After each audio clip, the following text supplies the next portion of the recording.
서울의 밤하늘을 찢어밟길 듯이 쏟아지는 폭우가 최고급 회원제 클럽인 더 챔버의 두꺼운 통유리 창을 거세게 때리고 있었지만 방음벽 너머의 프라이빗 룸 안에는 숨 막히는 정막만이 무겁게 내려앉아 있었다. 환성그룹의 전략기획실장이자 그룹의 실질적인 후계자로 불리는 강태준은 눈앞에 놓인 크리스털 위스키 잔을 으스러질 듯 꽉 쥐고 있었는데 그의 손등 위로 솟아오른 푸른 핏줄이 그가 억누르고 있는 분노의 크기를 짐작하게 했다. 테이블 맞은편에는 그의 이복 동생이자 그룹 내에서 그를 몰아내기 위해 호시탐탐 기회를 엿보던 강민혁 전무가 비릿한 미소를 머금은 채 여유롭게 다리를 꼬고 앉아 있었고 그를 자리를 미서 그 그롱고로 모습은 태준의 이성을 끊어놓기에 충분할 만큼 오만하고 도발적이었다. 태준은 냉정함을 유지하려 애쓰며 거친 숨을 삼켰지만 오늘 밤이 지나면 환성그룹의 지배구조가 송두리째 뒤흔들릴 것이라는 위기감은 그의 목을 서서히 조여오고 있었다. 강민혁은 테이블 위에 놓인 서류 봉투를 톡톡 두드리며 태준을 향해 승리자의 여유를 과시하듯 몸을 앞으로 기울였고 그의 눈동자에는 태준을 짓밟으려는 야욕이 이글거리고 있었다. 그는 해외 투기 자본인 M캐피탈과 손을 잡고 환성그룹의 주식을 은밀히 매집해왔으며 오늘 이 자리에서 태준에게 경영권 포기 각서에 서명할 것을 종용하기 위해 이 만남을 주선한 것이었다. 민혁은 태준이 평생을 바쳐 지켜온 회사가 한순간에 공중분해될 위기에 처해 있다는 사실을 즐기듯 입꼬리를 말아올리며 비아냥거리는 말투로 태준의 심기를 긁어놓기 시작했다. 형님께서 아무리 발버둥 쳐봐야 이미 이사회 과반수가 제 편으로 돌아섰다는 사실은 변하지 않으니 이제 그만 품위를 지키며 물러나는 것이 어떻겠냐는 그의 말은 비수처럼 태준의 가슴에 꽂혔다. 태준은 끓어오르는 분노를 억누르며 시선을 돌려 방구석진 곳에 있는 1인용 소파에 그림자처럼 앉아있는 한 여자를 바라보았는데 그녀는 이 살벌한 분위기와는 전혀 어울리지 않는 평온한 모습으로 찻잔을 들고 있었다. 그녀의 이름은 윤하은이었고 업계에서는 더 섀도우라는 별명으로 불리는 위기 협상 전문가였지만 태준이 그녀를 고용한 것은 지푸라기라도 잡는 심정으로 내린 충동적인 결정에 불과했다. 하은은 태준과 민혁이 주고받는 날 선 대화에는 전혀 관심이 없다는 듯 무표정한 얼굴로 창밖의 빗줄기만을 응시하고 있었고 그녀의 칠흑 같은 긴 머리카락은 창백하리만치 하얀 피부와 대비되어 서늘한 분위기를 자아내고 있었다. 태준은 그녀가 과연 소문만큼 뛰어난 해결사인지 의구심이 들었지만 지금 이 순간 그가 의지할 수 있는 사람은 오직 그녀뿐이라는 사실이 그를 더욱 비참하게 만들었다. 민혁은 구석에 앉아있는 하은의 존재를 완전히 무시한 채 태준을 향한 공격 수위를 점점 더 높여갔고 급기야 태준의 돌아가신 어머니까지 들먹이며 그의 출신 성분을 모욕하기 시작했다. 그는 태준이 첩의 자식이라는 꼬리표를 평생 떼어낼 수 없을 것이라며 비웃었고 환성그룹의 정통성은 오로지 자신에게만 있다고 주장하며 태준의 인내심을 시험하듯 자극적인 단어들을 쏟아냈다. 태준의 눈빛이 맹수처럼 사납게 번뜩였고 더 이상 참지 못하고 자리에서 벌떡 일어나 민혁의 멱살을 잡으려던 찰나였다. 방 안의 공기가 얼어붙을 듯 차갑게 변하는 것을 감지한 태준은 멈칫하며 고개를 돌렸고 그곳에는 언제 일어났는지 알 수 없을 만큼 조용히 다가온 하은이 서 있었다. 하은은 태준의 팔을 가볍게 제지하며 그를 다시 자리에 앉혔는데 그녀의 손길은 부드러웠지만 거부할 수 없는 단호함이 깃들어 있었고 태준은 홀린 듯 그녀의 의지대로 움직였다.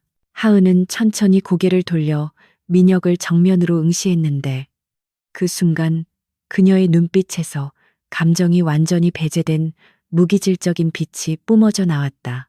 민혁은 갑작스러운 그녀의 개입에 불쾌한 기색을 드러내며 누구냐고 소리쳤지만 하은은 대답 대신 자신의 재킷 안주머니에서 얇은 USB 메모리 하나를 꺼내 테이블 위에 올려놓았다. 그리고 그녀가 민혁을 바라보던 그 짧은 3초 동안 방 안의 시간은 멈춘 듯했고, 민혁은 난생 처음 느껴보는 압도적인 위압감에 등줄기가 서늘해지는 것을 느꼈다.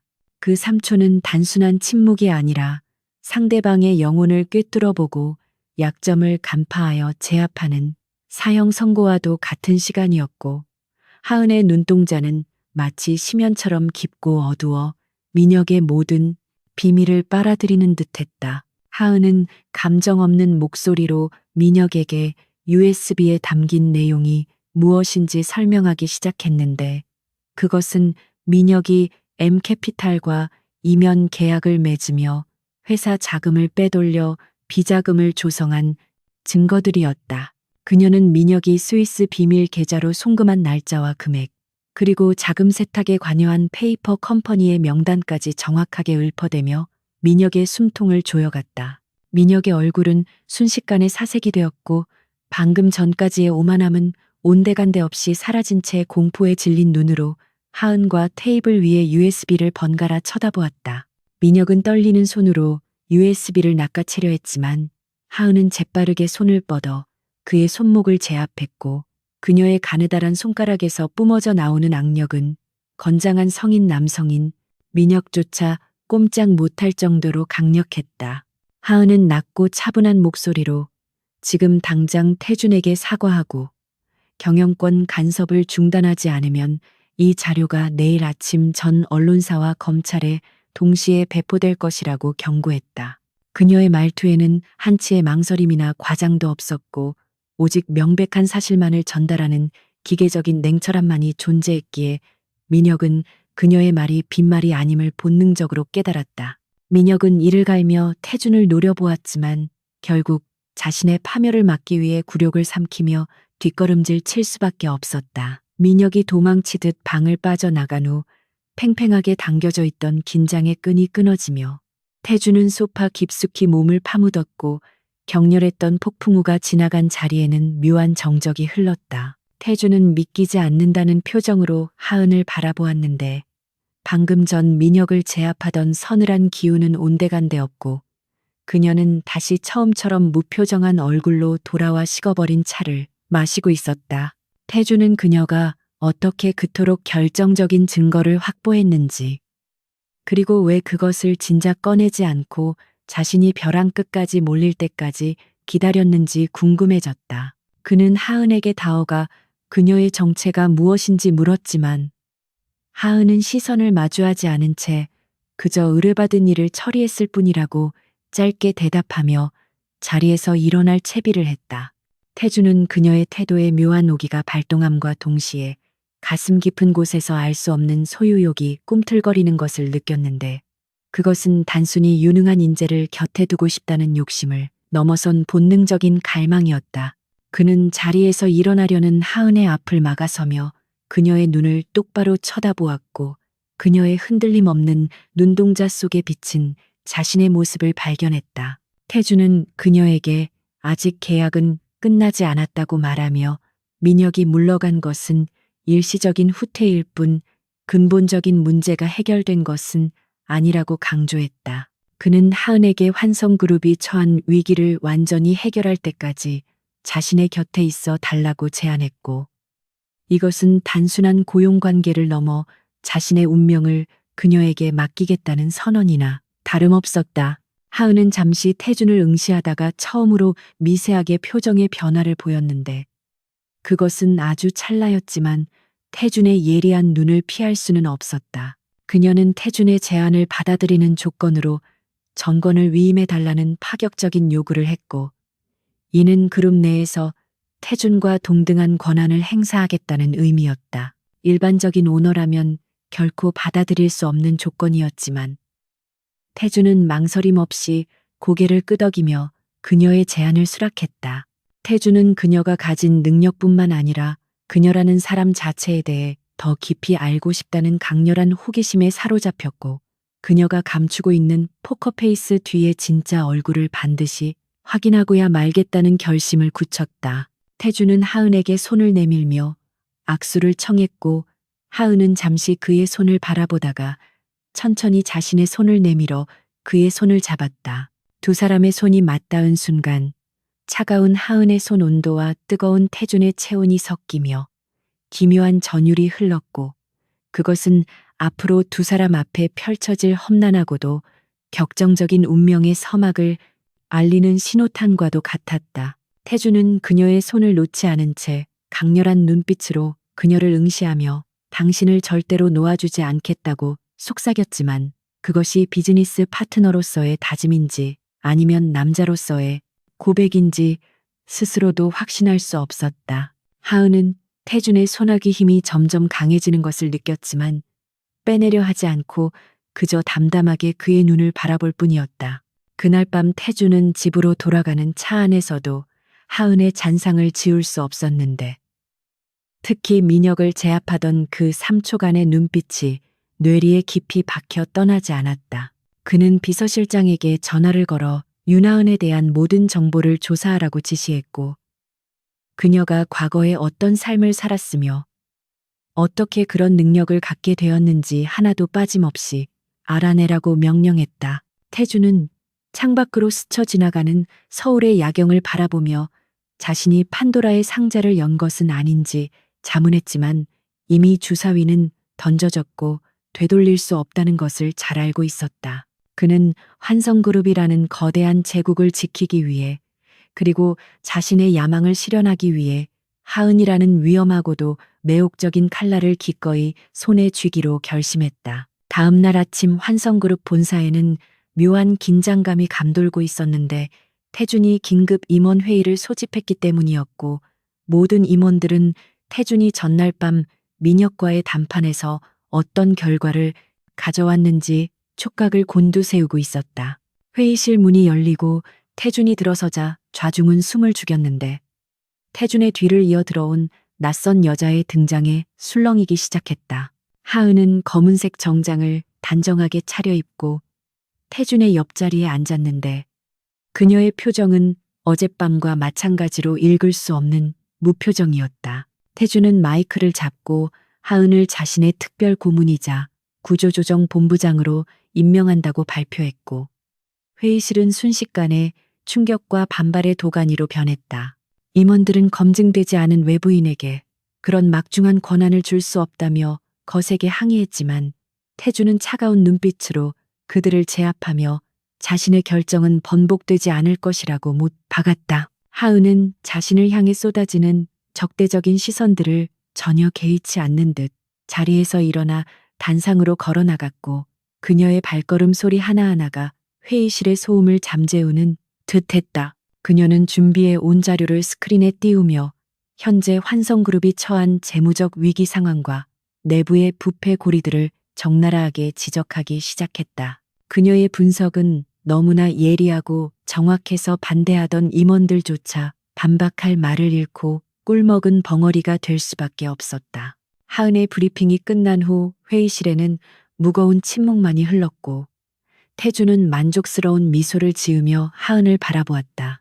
그는 자신이 선택한 여자가 틀리지 않았음을 확신했고 그녀와 함께라면 그 어떤 적이라도 무너뜨릴 수 있을 것이라는 자신감이 차올랐다. 하지만 이것은 단지 시작일 뿐이었고 민혁과 M캐피탈의 반격은 더욱 거세질 것이며 내부의 적들은 그들의 실수를 기다리며 숨죽이고 있을 것이 분명했다. 태주는 하은과 함께 걸어가야 할 길이 가시밭길임을 알면서도 두려움보다는 설렘을 느꼈고 그것은 그가 난생 처음 느껴보는 낯선 감정이었다. 서울 도심 한복판에 우뚝 솟은 환성그룹 본사 건물은 전날 밤의 폭우가 거짓말처럼 느껴질 정도로 맑게 갠파란 하늘을 배경으로 위용을 뽐내고 있었지만 그 내부를 감싸고 있는 공기는 시베리아 벌판보다 더 차갑고 날카로웠다. 강태주는 자신의 집무실 창가에 서서 발 아래로 펼쳐진 도시의 풍경을 내려다보고 있었는데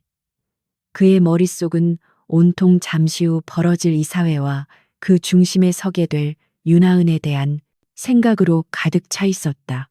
그는 비서실장으로부터 하은이 로비에 도착했다는 보고를 받았고 시계를 확인하며 입가에 희미한 미소를 띄었는데 그것은 전쟁터로 나가는 장수가 가장 믿음직한 무기를 손에 넣었을 때 지을 법한 비장하면서도 기대에 찬 미소였다. 태주는 옷매무새를 가다듬고 집무실 중앙에 놓인 육중한 원목 테이블로 걸어가 그 위에 놓인 두툼한 계약서를 다시 한번 훑어보았는데 그것은 단순한 고용 계약서가 아니라 환성그룹의 운명을 결정짓는 피해 서약서나 다름없었다. 잠시 후 육중한 마호가니 문이 열리고 윤하은이 비서의 안내를 받으며 집무실 안으로 들어왔는데 그녀는 어제와는 달리 몸에 딱 맞는 짙은 네이비색 정장을 입고 있었고 머리카락을 단정하게 묶어 올려 더욱 전문적이고 냉철한 이미지를 풍기고 있었다. 그녀의 등장은 마치 공간의 온도를 몇 도쯤 낮추는 듯한 착각을 불러일으킬 정도로 서늘한 기운을 동반하고 있었으며 태주는 그녀에게서 시선을 떼지 못한 채 천천히 자리에서 일어났다. 하은은 태준에게 가볍게 목례를 한 뒤 망설임 없이 테이블 맞은편에 앉았고 그녀의 표정은 여전히 읽을 수 없는 포커페이스를 유지하고 있어 태준으로 하여금 그녀의 속내를 궁금하게 만들었다. 태준은 그녀 앞에 놓인 계약서를 턱짓으로 가리키며 펜을 건넸고 하은은 서류의 내용을 꼼꼼히 확인하기 시작했는데 그녀의 눈동자는 활자 하나하나를 놓치지 않겠다는 듯 예리하게 빛나고 있었다. 하은이 계약서의 마지막 장에 서명을 마치고 펜을 내려놓자 태주는 기다렸다는 듯 서류를 가져가 자신의 서명을 덧붙였고 이로써 두 사람 사이의 공식적인 동맹 관계가 성립되었음을 선언했다. 계약서에는 파격적인 연봉과 성공 보수 외에도 하은이 구조조정 본부장으로서 인사권과 재무 집행권을 포함한 전권을 행사한다는 조항이 명시되어 있었는데 이는 사실상 그룹 내에서 태준을 제외하고는 그녀를 건드릴 수 있는 사람이 아무도 없다는 것을 의미했다.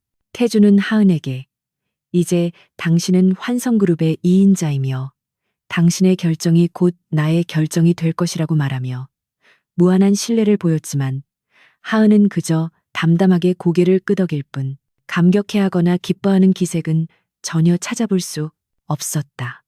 그녀에게 있어 이 권력은 목적이 아니라 임무를 완수하기 위한 도구에 불과하다는 태도였고 태주는 그런 그녀의 무심함에 묘한 패배감과 동시에 정복욕을 느꼈다.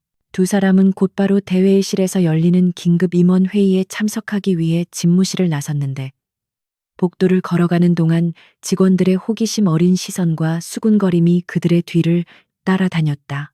갑작스럽게 등장한 젊은 여자가 그룹의 핵심 권력을 쥐게 되었다는 소문은 이미 사내 메신저를 통해 파다하게 퍼져 있었고 직원들은 그녀가 태준의 숨겨진 연인이라거나 정계 유력 인사의 딸이라는 등 온갖 추측을 쏟아내고 있었다. 하은은 그런 시선들을 전혀 의식하지 않는 듯 앞만 보고 걸었는데 그녀의 하이힐 소리는 규칙적이고 단호하여 듣는 이로 하여금 저절로 길을 비키게 만드는 힘이 있었다. 태주는 그녀의 옆에서 보폭을 맞추며 걷다가 문득 그녀가 짊어지게 될 무게가 결코 가볍지 않음을 상기시켰지만 하은은 대수롭지 않다는 듯 어차피 예상했던 일이라고 짧게 대답하며 발걸음을 재촉했다. 대회의실의 문이 열리자 수십 명의 임원들이 앉아있는 거대한 원형 테이블이 모습을 드러냈고 실내는 무거운 침묵과 함께 팽팽한 긴장감으로 가득 차 있어 마치 폭풍 전야의 바다를 연상케 했다. 임원들의 면면을 살펴보면 대부분이 태준의 아버지 세대부터 회사를 지켜온 원로들이거나 민혁의 라인에 줄을 선 기회주의자들이었고 그들은 하은을 향해 노골적인 적대감을 드러내며 팔짱을 끼고 있거나 비스듬히 앉아 불만을 표시하고 있었다. 특히 영업 부문을 총괄하고 있는 최 전무는 민혁의 최측근으로 알려진 인물이었는데 그는 하은이 들어오자마자 콧방귀를 뀌며 노골적으로 무시하는 태도를 보였다. 태준이 상석에 앉아 회의 시작을 알리자마자 최 전무는 기다렸다는 듯이 손을 들고 발언권을 요청하며 공격의 포문을 열었다. 최 전무는 거만한 표정으로 하은을 훑어보며 이처럼 중대한 시기에 검증되지 않은 외부인을, 그것도 새파랗게 어린 여자를 구조조정 본부장이라는 막중한 자리에 앉히는 것이 과연 타당한 처사냐며 목소리를 높였다. 그는 환성그룹이 구멍가게도 아니고 수만 명의 임직원이 딸린 거대 기업인데 족보도 없는 사람이 와서 칼자루를 휘두른다면 조직의 기강이 무너지고 직원들의 사기가 꺾일 것이라고 주장하며 주변 임원들의 동의를 구했다. 좌중은 웅성거리기 시작했고 여기저기서 최 전무의 말에 동조하는 듯한 헛기침 소리와 수군거림이 터져 나오며 분위기는 순식간에 하은에게 불리하게 돌아가는 듯 보였다. 태주는 불쾌한 표정으로 최 전무를 제지하려 했지만 하은은 테이블 아래로 태준의 손을 가볍게 건드려 그를 말리며 자신이 직접 해결하겠다는 신호를 보냈다. 하은은 천천히 자리에서 일어나 스크린 앞에 섰는데 그녀의 표정은 여전히 차분했고 눈빛은 흔들림이 없었으며 마치 철부지 아이의 투정을 지켜보는 어른처럼 침착했다. 그녀는 마이크를 잡지 않고 육성으로 말하기 시작했는데 그녀의 목소리는 크지 않았지만 또렷한 발음과 힘있는 톤으로 회의실 전체를 울리며 좌중을 압도하는 카리스마가 있었다. 하은은 최 전무의 우려를 충분히 이해한다고 말문을 열었지만 곧바로 스크린에 준비된 자료를 띄우며 분위기를 반전시켰다. 화면에는 최 전무가 관할하는 영업본부의 지난 5년간 실적 추이와 적자 현황, 그리고 협력 업체들과의 불투명한 거래 내역이 적나라하게 표시된 그래프와 표들이 나타났고 이를 본 임원들은 경악을 금치 못했다. 하은은 레이저 포인터로 그래프의 하락 곡선을 가리키며 최 전무님이 말씀하신 조직의 기강과 사기는 이미 전무님의 무능력하고 부패한 경영으로 인해 바닥에 떨어진 지 오래라고 직격탄을 날렸다. 그녀는 최 전무가 자신의 친인척 명의로 된 위장 계열사에 일감을 몰아주고 리베이트를 챙긴 증거들을 들이대며 이것이 과연 회사를 위한 충정에서 나온 행동인지 아니면 자신의 주머니를 채우기 위한 탐욕인지 물었다. 최 전무는 얼굴이 불그락부르락해지며 삿대질을 해댔지만 하은이 제시하는 구체적인 수치와 증거 앞에서는 어떤 변명도 통하지 않았고 그의 목소리는 점점 기어들어 갔다. 하은은 멈추지 않고 다른 임원들의 비위 사실과 업무 태만 사례들도 줄줄이 읊어대며 그들이 회사의 위기를 틈타 자신의 안위만을 챙겨왔음을 폭로했다. 회의실은 찬물을 끼얹은 듯 조용해졌고 방금 전까지 하은을 공격하던 임원들은 혹시라도 자신의 비리가 드러날까봐 눈을 피하며 식은땀을 흘리고 있었다. 하은은 싸늘한 시선으로 좌중을 둘러보며 지금 환성그룹에 필요한 것은 낡은 관습과 인맥에 얽매인 병든 살을 도려내는 과감한 수술이지. 듣기 좋은 위로의 말이 아니라고 단언했다. 그녀는 자신이 이 자리에 온 이유는 여러분의 비위를 맞추기 위해서가 아니라 썩은 환부를 도려내고 회사를 살리기 위해서라며 앞으로 자신의 결정에 따르지 않거나 방해하는 자는 지위 고하를 막론하고 즉시 해고 조치할 것이라고 선언했다. 그것은 단순한 경고가 아니라 생존을 건 선전포고였고 임원들은 그녀가 가진 칼날이 자신들의 목을 겨누고 있음을 뼈저리게 실감했다. 태주는 팔짱을 낀 채 이 모든 상황을 지켜보고 있었는데 그의 가슴 속에서는 통쾌함과 함께 하은에 대한 경외심이 솟구쳐 올랐다. 그는 지금까지 아버지의 그늘과 임원들의 눈치를 보느라 제대로 휘두르지 못했던 칼을 하은이 대신 휘두르고 있다는 사실에 묘한 해방감을 느꼈다. 태주는 자리에서 일어나 하은의 옆에 서서 그녀의 어깨에 손을 올리며 윤 본부장의 말은 곧 자신의 뜻이며 그녀의 지시에 불복하는 것은 곧 회장인 자신에 대한 도전으로 간주하겠다고 못 박았다. 오너의 전폭적인 지지까지 등에 업은 하은은 이제 누구도 범접할 수 없는 절대적인 권력을 손에 쥐게 되었고 회의실의 공기는 완전히 그녀의 통제 하에 놓이게 되었다. 회의가 끝나고 임원들이 도망치듯 회의실을 빠져나간 뒤 텅 빈 공간에는 태준과 하은 두 사람만이 남게 되었고 태주는 긴장이 풀린 듯 넥타이를 느슨하게 풀며 의자에 기대 앉았다. 그는 하은을 바라보며 정말 대단했다고 칭찬했지만 하은은 그저 당연한 일을 했을 뿐이라며 자료들을 챙겨 정리하고 있었다. 태주는 그녀의 그런 빈틈없는 모습이 좋으면서도 한편으로는 그녀가 기계처럼 느껴져 씁쓸한 기분이 들었고 그녀의 인간적인 면모를 보고 싶다는 욕구가 강하게 일었다. 그는 하은에게 점심 식사를 같이 하자고 제안했지만 그녀는 업무 파악을 위해 샌드위치로 간단히 해결하겠다며 정중하게 거절하고 회의실을 나가버렸다. 홀로 남겨진 태주는 닫힌 문을 멍하니 바라보며 헛웃음을 지었는데 대한민국 최고의 재벌인 자신의 식사 제안을 단칼에 거절하는 여자는 그녀가 처음이었기 때문이었다. 하지만 기분이 나쁘기는커녕 오히려 그녀를 향한 호기심과 정복욕은 더욱 불타올랐고 그는 반드시 그녀의 저 차가운 가면을 벗겨내고 그 안에 숨겨진 뜨거운 감정을 확인하고야 말겠다고 다짐했다. 태주는 그녀가 단순한 비즈니스 파트너를 넘어 자신의 인생에 있어 가장 중요한 퍼즐 조각이 될 것 같다는 예감이 들었고 그 예감은 틀리지 않을 것이라는 확신이 들었다. 그는 비서에게 하은의 점심으로 최고급 도시락을 준비해 그녀의 사무실로 보내라고 지시하며 다시 업무에 복귀했다. 한편 구조조정 본부장실에 자리를 잡은 하은은 태준이 보낸 도시락을 한쪽으로 밀어둔 채 산더미처럼 쌓인 서류들 속에 파묻혀 있었는데 그녀의 눈은 쉴 새 없이 움직이며 정보를 처리하고 있었다. 그녀가 상대해야 할 적은 눈앞에 보이는 무능한 임원들뿐만이 아니라 그들 뒤에 숨어있는 거대 자본엠 캐피탈과 그들의 하수인인 강민혁이었다. 하은은 민혁이 이번 이사회의 패배를 만회하기 위해 더 교묘하고 악랄한 방법을 동원할 것임을 알고 있었기에 한시도 긴장을 늦출 수 없었다.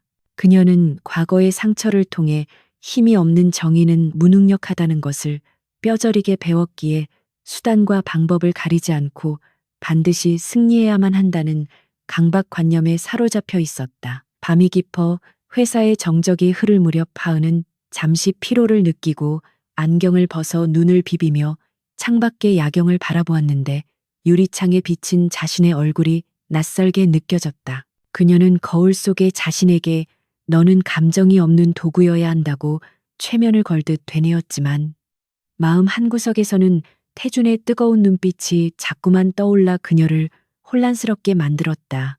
태준이 보여준 신뢰와 관심은 그녀가 오랫동안 잊고 살았던 따뜻한 감정을 자극하고 있었지만 그녀는 그것이 약점이 될 수 있다는 것을 알기에 애써 무시하려 했다. 그때 문이 열리고 태준이 커피 2잔을 들고 들어왔는데 그는 늦게까지 고생이 많다며 그녀의 맞은편 소파에 앉았다.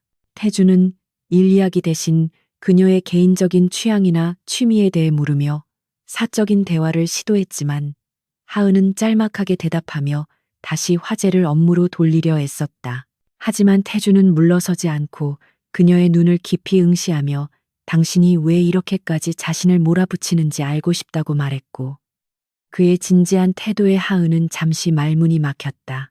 태준은 그녀에게 당신은 혼자가 아니며 내가 당신의 방패가 되어주겠다고 약속했고 그 말은 하은의 견고한 마음의 벽에 아주 미세한 균열을 일으켰다. 하은은 황급히 시선을 피하며 내일 일정을 핑계로 자리에서 일어났지만 뛰는 가슴은 쉽게 진정되지 않았고 태준은 도망치듯 나가는 그녀의 뒷모습을 보며 묘한 미소를 지었다. 다음 날 아침 출근한 하은은 회사 로비에서부터 묘한 기류를 감지했는데 직원들이 자신을 보며 수근거리는 소리가 어제보다 더 노골적이고 적대적으로 변해 있었다.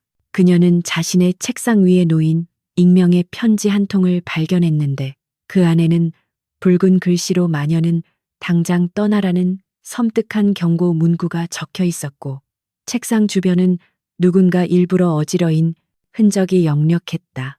이것은 최전무를 추종하는 세력들의 유치한 괴롭힘이자 선전포고였지만 하은은 눈 하나 깜짝하지 않고 편지를 구겨 쓰레기통에 던져버렸다. 그녀는 비서를 호출하여 보안팀에 CCTV를 확인하고 범인을 색출하라고 지시한 뒤 평소와 다름없이 업무를 시작했지만 이 사건은 앞으로 벌어질 더 큰 위협의 전조에 불과했다. 점심시간이 되자 사내 익명 게시판에는 하은에 대한 악성 루머가 도배되기 시작했는데 그녀가 과거의 경쟁 회사를 파산시키고 수많은 사람을 해고하여 자살로 몰고 갔다는 확인되지 않은 내용들이었다. 직원들은 그녀를 피도 눈물도 없는 마녀라고 부르며 공포와 혐오의 시선을 보냈고 그녀의 지시에 비협조적으로 나오는 부서들이 하나둘씩 생겨나기 시작했다.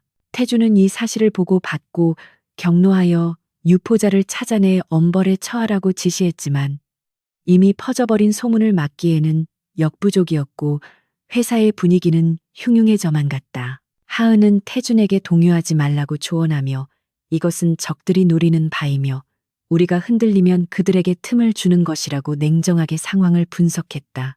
그녀는 오히려 이 상황을 역이용하기로 결심하고 오후에 전체 직원들을 대상으로 한 타운홀 미팅을 소집했는데 이는 정면 돌파를 선택한 그녀의 승부수였다. 대강당에 모인 수백 명의 직원들은 하은을 향해 야유를 보내거나 팔짱을 끼고 노려보았지만 하은은 단상에 올라 마이크를 잡고 그들을 침착하게 내려다보았다. 그녀는 루머에 대해 해명하는 대신 현재 회사가 처한 위기 상황과 자신이 준비한 회생 계획을 구체적으로 설명하며 직원들의 이성에 호소하기 시작했다. 그녀는 회사를 살리기 위해 뼈를 깎는 고통이 따르겠지만 그 끝에는 반드시 생존과 번영이 있을 것이라고 역설했고 그녀의 진심 어린 호소와 논리 정연한 설명에 직원들의 표정은 서서히 변하기 시작했다. 그때 강당 뒤편의 문이 열리고 강민혁이 수행원들을 대동하고 나타났는데 그는 비열한 웃음을 흘리며 박수를 치면서 하은의 연설을 방해했다. 민혁은 마이크를 뺏어들고 직원들에게 이 여자의 말은 모두 거짓이며 그녀는 회사를 팔아넘기기 위해 온 사기꾼이라고 소리치며 선동을 시작했다. 강당은 다시 혼란에 빠졌고 직원들은 누구의 말을 믿어야 할지 몰라 우왕좌왕했는데 하은은 민혁을 노려보며 차가운 미소를 지었다. 그녀는 품 안에서 녹음기를 꺼내 마이크에 갖다 댔고 스피커를 통해 민혁이 M캐피탈 관계자와 나누었던 비밀 대화 내용이 강당 전체에 울려 퍼지기 시작했다. 대강당의 고성능 스피커를 통해 흘러나오는 강민혁의 목소리는 너무나도 선명하고 적나라하여 그 자리에 모인 수백 명의 임직원들을 충격과 공포의 도가니로 몰아넣기에 충분했다. 녹음된 대화 속에서 민혁은 구조조정이라는 명분하에 알짜배기 계열사들을 헐값에 매각하고 그 대가로 막대한 뒷돈을 챙기기로 약속하고 있었으며 직원들을 쓰고 버리는 소모품, 취급하는 발언을 서슴지 않고 내뱉고 있었다. 직원들의 눈빛은 순식간에 불신에서 분노로 바뀌었고 그 화살은 단상 위에 서 있는 하은이 아니라 강당 뒤편에 서 있는 민혁을 향해 맹렬하게 쏟아지기 시작했다. 민혁은 얼굴이 하얗게 질린 채 이것은 조작된 음성이라며 고래고래 소리를 질렀지만 이미 싸늘하게 식어버린 여론을 되돌리기에는 역부족이었고 오히려 자신의 추악한 바닥만을 드러내는 꼴이 되었다. 보안 요원들이 직원들의 우발적인 행동을 막기 위해 민혁의 주변을 에워쌌고 민혁은 굴욕감에 몸을 떨며 수행원들의 부축을 받아 도망치듯 강당을 빠져나갔다. 민혁이 사라진 후 하은은 다시 마이크를 잡고 흔들림 없는 목소리로 이 녹음 파일은 빙산의 일각일 뿐이며 회사를 좀먹는 세력들을 뿌리 뽑지 않는다면 환성그룹의 미래는 없다고 단언했다. 그녀는 직원들에게 자신을 믿고 따라와 준다면 고용 안정은 물론 회사의 제도약을 반드시 이뤄내겠다고 약속했고 진정성 있는 그녀의 호소에 직원들은 하나둘씩 박수를 보내기 시작했다. 그것은 단순한 환호가 아니라 절망 속에서 희망을 발견한 사람들의 간절한 염원이 담긴 지지의 표현이었고 태주는 그 광경을 지켜보며 가슴 벅찬 감동을 느꼈다. 타운홀 미팅이 성공적으로 끝난 후 하은은 지체 없이 대대적인 조직 개편과 인적 쇄신 작업에 착수했는데 그녀의 칼날은 가장 먼저 민혁의 측근들과 비리 임원들을 향했다. 그녀는 감사팀을 총동원하여 임원들의 법인카드 사용 내역과 이면 계약서 그리고 차명 계좌 등을 샅샅이 뒤졌고 확보된 증거들을 토대로 가차 없는 해고 통보를 날렸다. 회사는 발칵 뒤집혔고 억울함을 호소하거나 태준에게 찾아와 읍소하는 임원들이 줄을 이었지만 하은은 눈 하나 깜짝하지 않고 원칙대로 처리해 나갔다. 그녀의 집무실 앞은 짐을 싸서 떠나는 임원들과 그 빈자리를 채우기 위해 발탁된 젊고 유능한 인재들로 북새통을 이루었고 환성그룹은 창사 이래 가장 역동적인 변화의 소용돌이 속에 휘말리게 되었다. 하지만 하은은 단순히 눈에 보이는 적들을 제거하는 것에 만족하지 않았는데 그녀는 조직 깊숙한 곳에 숨어있는 진짜 첩자들을 찾아내기 위해 치밀하고도 은밀한 덫을 놓기 시작했다. 그녀는 태준에게 민혁이 여전히 회사 내부 사정을 훤히 꿰뚫고 있는 것으로 보아 고위 임원 중 누군가가 지속적으로 정보를 유출하고 있음이 확실하다고 보고했다. 하은은 일명 카나리아 함정이라고 불리는 작전을 제안했는데 이는 의심 가는 용의자들에게 각기 다른 거짓 정보를 흘린 뒤 어떤 정보가 민혁에게 전달되는지를 확인하여 범인을 색출하는 방식이었다. 태준은 하은의 기상천외한 작전에 감탄하며 전적으로 동의했고 두 사람은 극비리의 가짜 인수합병 프로젝트를 기획하여 미끼를 던질 준비를 마쳤다. 하은은 재무이사 기획본부장 그리고 법무팀장 등 핵심 용의자 3명을 각각 따로 불러내어 극비 사항이라며 환성그룹이 바이오 신약 개발 업체를 인수한다는 정보를 흘렸다. 하지만 그녀는 교묘하게도 세 사람에게 알려준 인수 대상 기업의 이름과 인수 금액을 모두 다르게 설정해 놓았는데 이는 유출된 정보의 내용을 통해 범인을 특정하기 위함이었다. 재무이사에게는 H바이오를 1,000억 원에 인수한다고 말했고 기획본부장에게는 K제약을 1,500억 원에 그리고 법무팀장에게는 S생명공학을 2,000억 원에 인수한다고 정보를 흘렸다.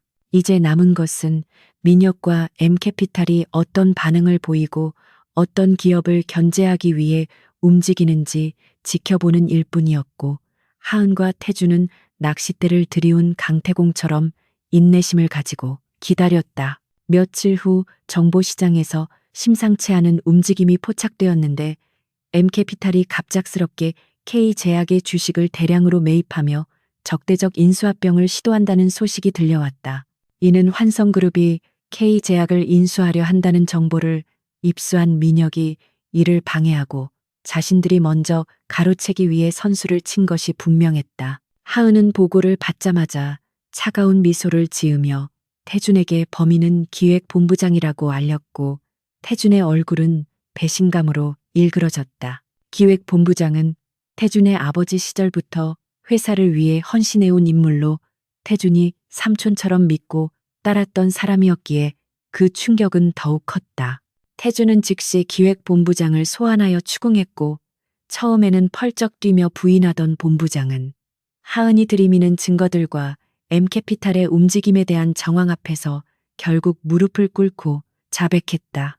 그는 민혁이 자신의 도박 빚을 갚아주는 조건으로 정보를 요구했다고 털어놓으며 눈물로 선처를 호소했지만 태준은 싸늘하게 그를 외면했다. 태준은 믿었던 사람에게 배신당한 아픔에 치를 떨었지만 한편으로는 하은 덕분에 회사를 더 큰 위기에서 구했다는 안도감을 느꼈다. 그는 하은이 아니었다면 자신은 여전히 눈뜬장님처럼 주변을 의심하지 못한 채 서서히 무너져 갔을 것이라는 생각에 등골이 오싹해지는 것을 느꼈다. 이번 사건을 계기로 태준은 하은을 단순한 비즈니스 파트너가 아닌 자신의 등 뒤를 맡길 수 있는 유일한 존재로 인식하게 되었고 그녀를 향한 감정은 존경과 신뢰를 넘어 애틋함으로 변해가고 있었다. 늦은 밤 모두가 퇴근한 텅 빈 사무실에서 하은은 여전히 산더미 같은 서류와 씨름하고 있었는데 태준은 조용히 그녀의 곁으로 다가와 따뜻한 차를 내려놓았다. 하은은 깜짝 놀라 고개를 들었고 피곤함이 가득한 그녀의 눈과 마주친 태준은 가슴 한구석이 아려오는 것을 느꼈다.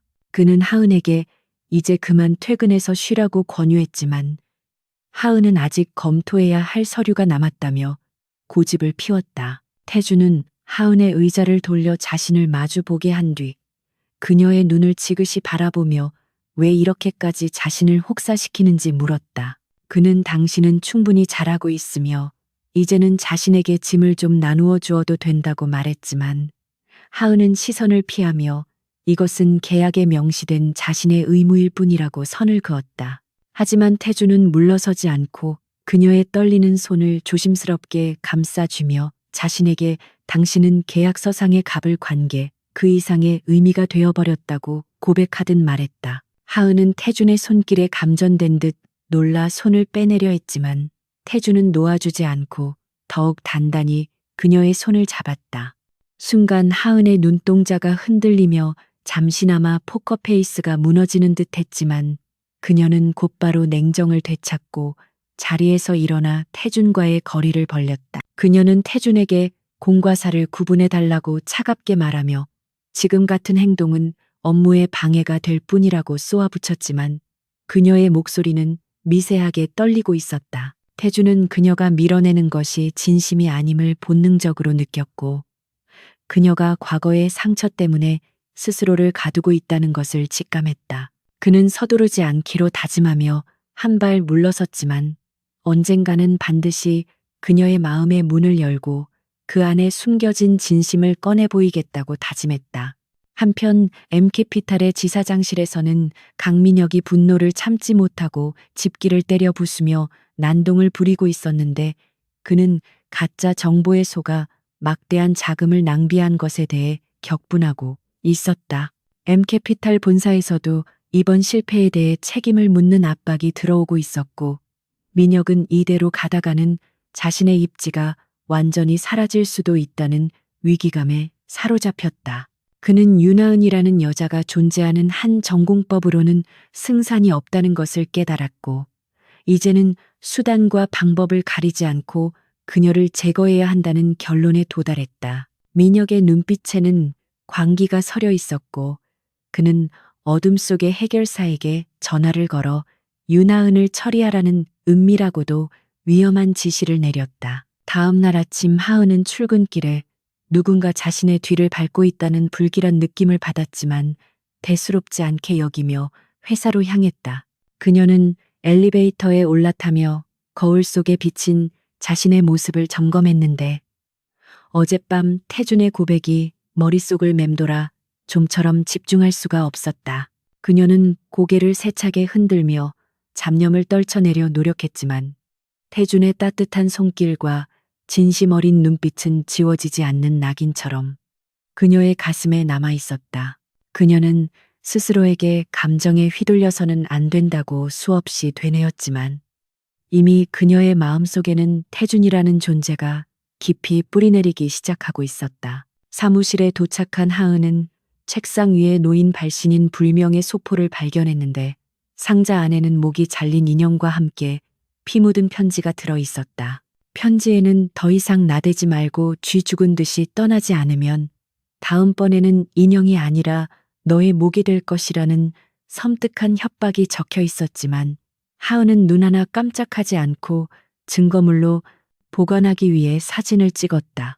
그녀는 이런 유치한 협박 따위에 굴복할 사람이 아니었지만 이번에는 상대가 단순히 겁을 주는 수준을 넘어 실제로 행동에 옮길 수도 있다는 직감이 들었다. 그녀는 보안팀장에게 연락하여 경호를 강화할 것을 지시했지만 태준에게는 걱정을 끼치고 싶지 않아 이 사실을 알리지 않았다. 오후가 되자 하은은 외부 미팅을 위해 회사 차량을 이용하여 이동했는데 도심의 도로는 평소보다 한산했고 운전기사는 능숙하게 차를 몰았다. 하은은 뒷좌석에서 서류를 검토하고 있었는데 갑자기 뒤따라오던 검은색 승합차가 속도를 높여 하은의 차를 들이받으려는 듯 위협적으로 접근했다. 운전기사는 급하게 핸들을 꺾어 피하려 했지만 승합차는 집요하게 따라붙으며 하은의 차를 도로 가장자리로 몰아붙였고 상황은 순식간에 아수라장으로 변했다. 이것은 단순한 난폭 운전이 아니라 하은을 노린 계획적인 테러가 분명했고, 하은은 흔들리는 차 안에서 손잡이를 꽉 잡으며 냉정하게 상황을 파악하려 애썼다. 검은색 승합차가 하은이 탑승한 차량의 측면을 들이받는 순간, 굉음과 함께 세상이 뒤집히는 듯한 충격이 전해졌고, 차체는 중심을 잃고 비틀거리다 도로변 가드레일을 들이받고서야 가까스로 멈춰 섰다. 깨진 유리 조각들이 비처럼 쏟아져 내리며 차 안은 순식간에 아수라장으로 변했고, 하은은 이마에서 흘러내리는 뜨거운 액체를 느끼며 흐릿해지는 의식을 붙잡기 위해 안간힘을 썼다. 운전석의 기사는 이미 정신을 잃고 핸들에 고개를 파묻고 있었으며, 찌그러진 차문은 꿈쩍도 하지 않아 하은은 꼼짝없이 갇힌 신세가 되고 말았다. 하은은 흐릿한 시야 너머로 검은 승합차에서 내린 건장한 남성들이 쇠파이프를 들고 다가오는 것을 목격했는데, 그들의 살기 등등한 모습은 단순한 위협이 아니라 자신을 확실하게 제거하겠다는 명백한 의도를 드러내고 있었다. 그녀는 본능적으로 재킷 안주머니를 뒤져 휴대전화를 찾으려 했지만 손가락이 말을 듣지 않아 자꾸만 미끄러졌고, 공포가 엄습해 오면서 심장이 터질 듯이 요동치기 시작했다. 평소의 그녀라면 냉정하게 상황을 분석하고 탈출구를 모색했겠지만, 지금은 피를 너무 많이 흘려 사고 회로가 정지된 듯 멍해졌고 죽음의 그림자가 턱 밑까지 차올랐음을 직감했다. 괴한들이 차 창문을 부수기 위해 무기를 휘두르려는 절체절명의 순간, 날카로운 타이어 마찰음과 함께 대형 세단 한 대가 미친 듯한 속도로 돌진해와 승합차의 후미를 들이받았다. 갑작스러운 충격에 괴한들은 중심을 잃고 나뒹굴었고, 세단에서 뛰어내린 경호원들이 순식간에 현장을 제압하기 시작했는데, 그 중심에는 강태준이 있었다. 태준은 차가 완전히 멈추기도 전에 문을 박차고 뛰쳐나와 하은이 갇혀있는 차로 달려왔는데, 그의 얼굴은 핏기가 하나도 없이 창백하게 질려 있었고 눈동자는 공포와 분노로 이글거리고 있었다. 그는 맨손으로 깨진 유리를 뜯어내고 찌그러진 문을 억지로 열어젖히며 하은의 이름을 목이 터져라 불렀는데, 그의 목소리는 평소의 냉철함은 온데간데 없이 처절하게 떨리고 있었다. 하은이 힘겹게 고개를 들어 태준을 바라보았을 때, 그녀는 태준의 눈가에 고인 물기를 보았고 자신이 헛것을 보고 있는 것은 아닌지 의심했다. 태준은 피범벅이 된 하은을 조심스럽게 안아 올렸는데, 마치 부서지기 쉬운 유리 인형을 다루듯 그의 손길은 지극히 조심스럽고 애틋했다. 태준의 품에 안긴 하은은 희미해져가는 의식 속에서도 그에게서 전해져 오는 체온과 거친 심장 박동 소리를 느낄 수 있었고, 그것은 그녀에게 기묘한 안도감을 선사했다. 태준은 하은을 자신의 차 뒷좌석에 눕히고 비서에게 가장 가까운 병원으로 가라고 고함쳤으며, 자신의 손수건으로 하은의 이마에서 흐르는 피를 지혈했다. 그는 하은의 차가운 손을 잡고 끊임없이 말을 걸며 그녀가 의식을 잃지 않도록 애썼는데, 제발 눈을 감지 말라고 애원하는 그의 목소리는 물기에 젖어 있었다.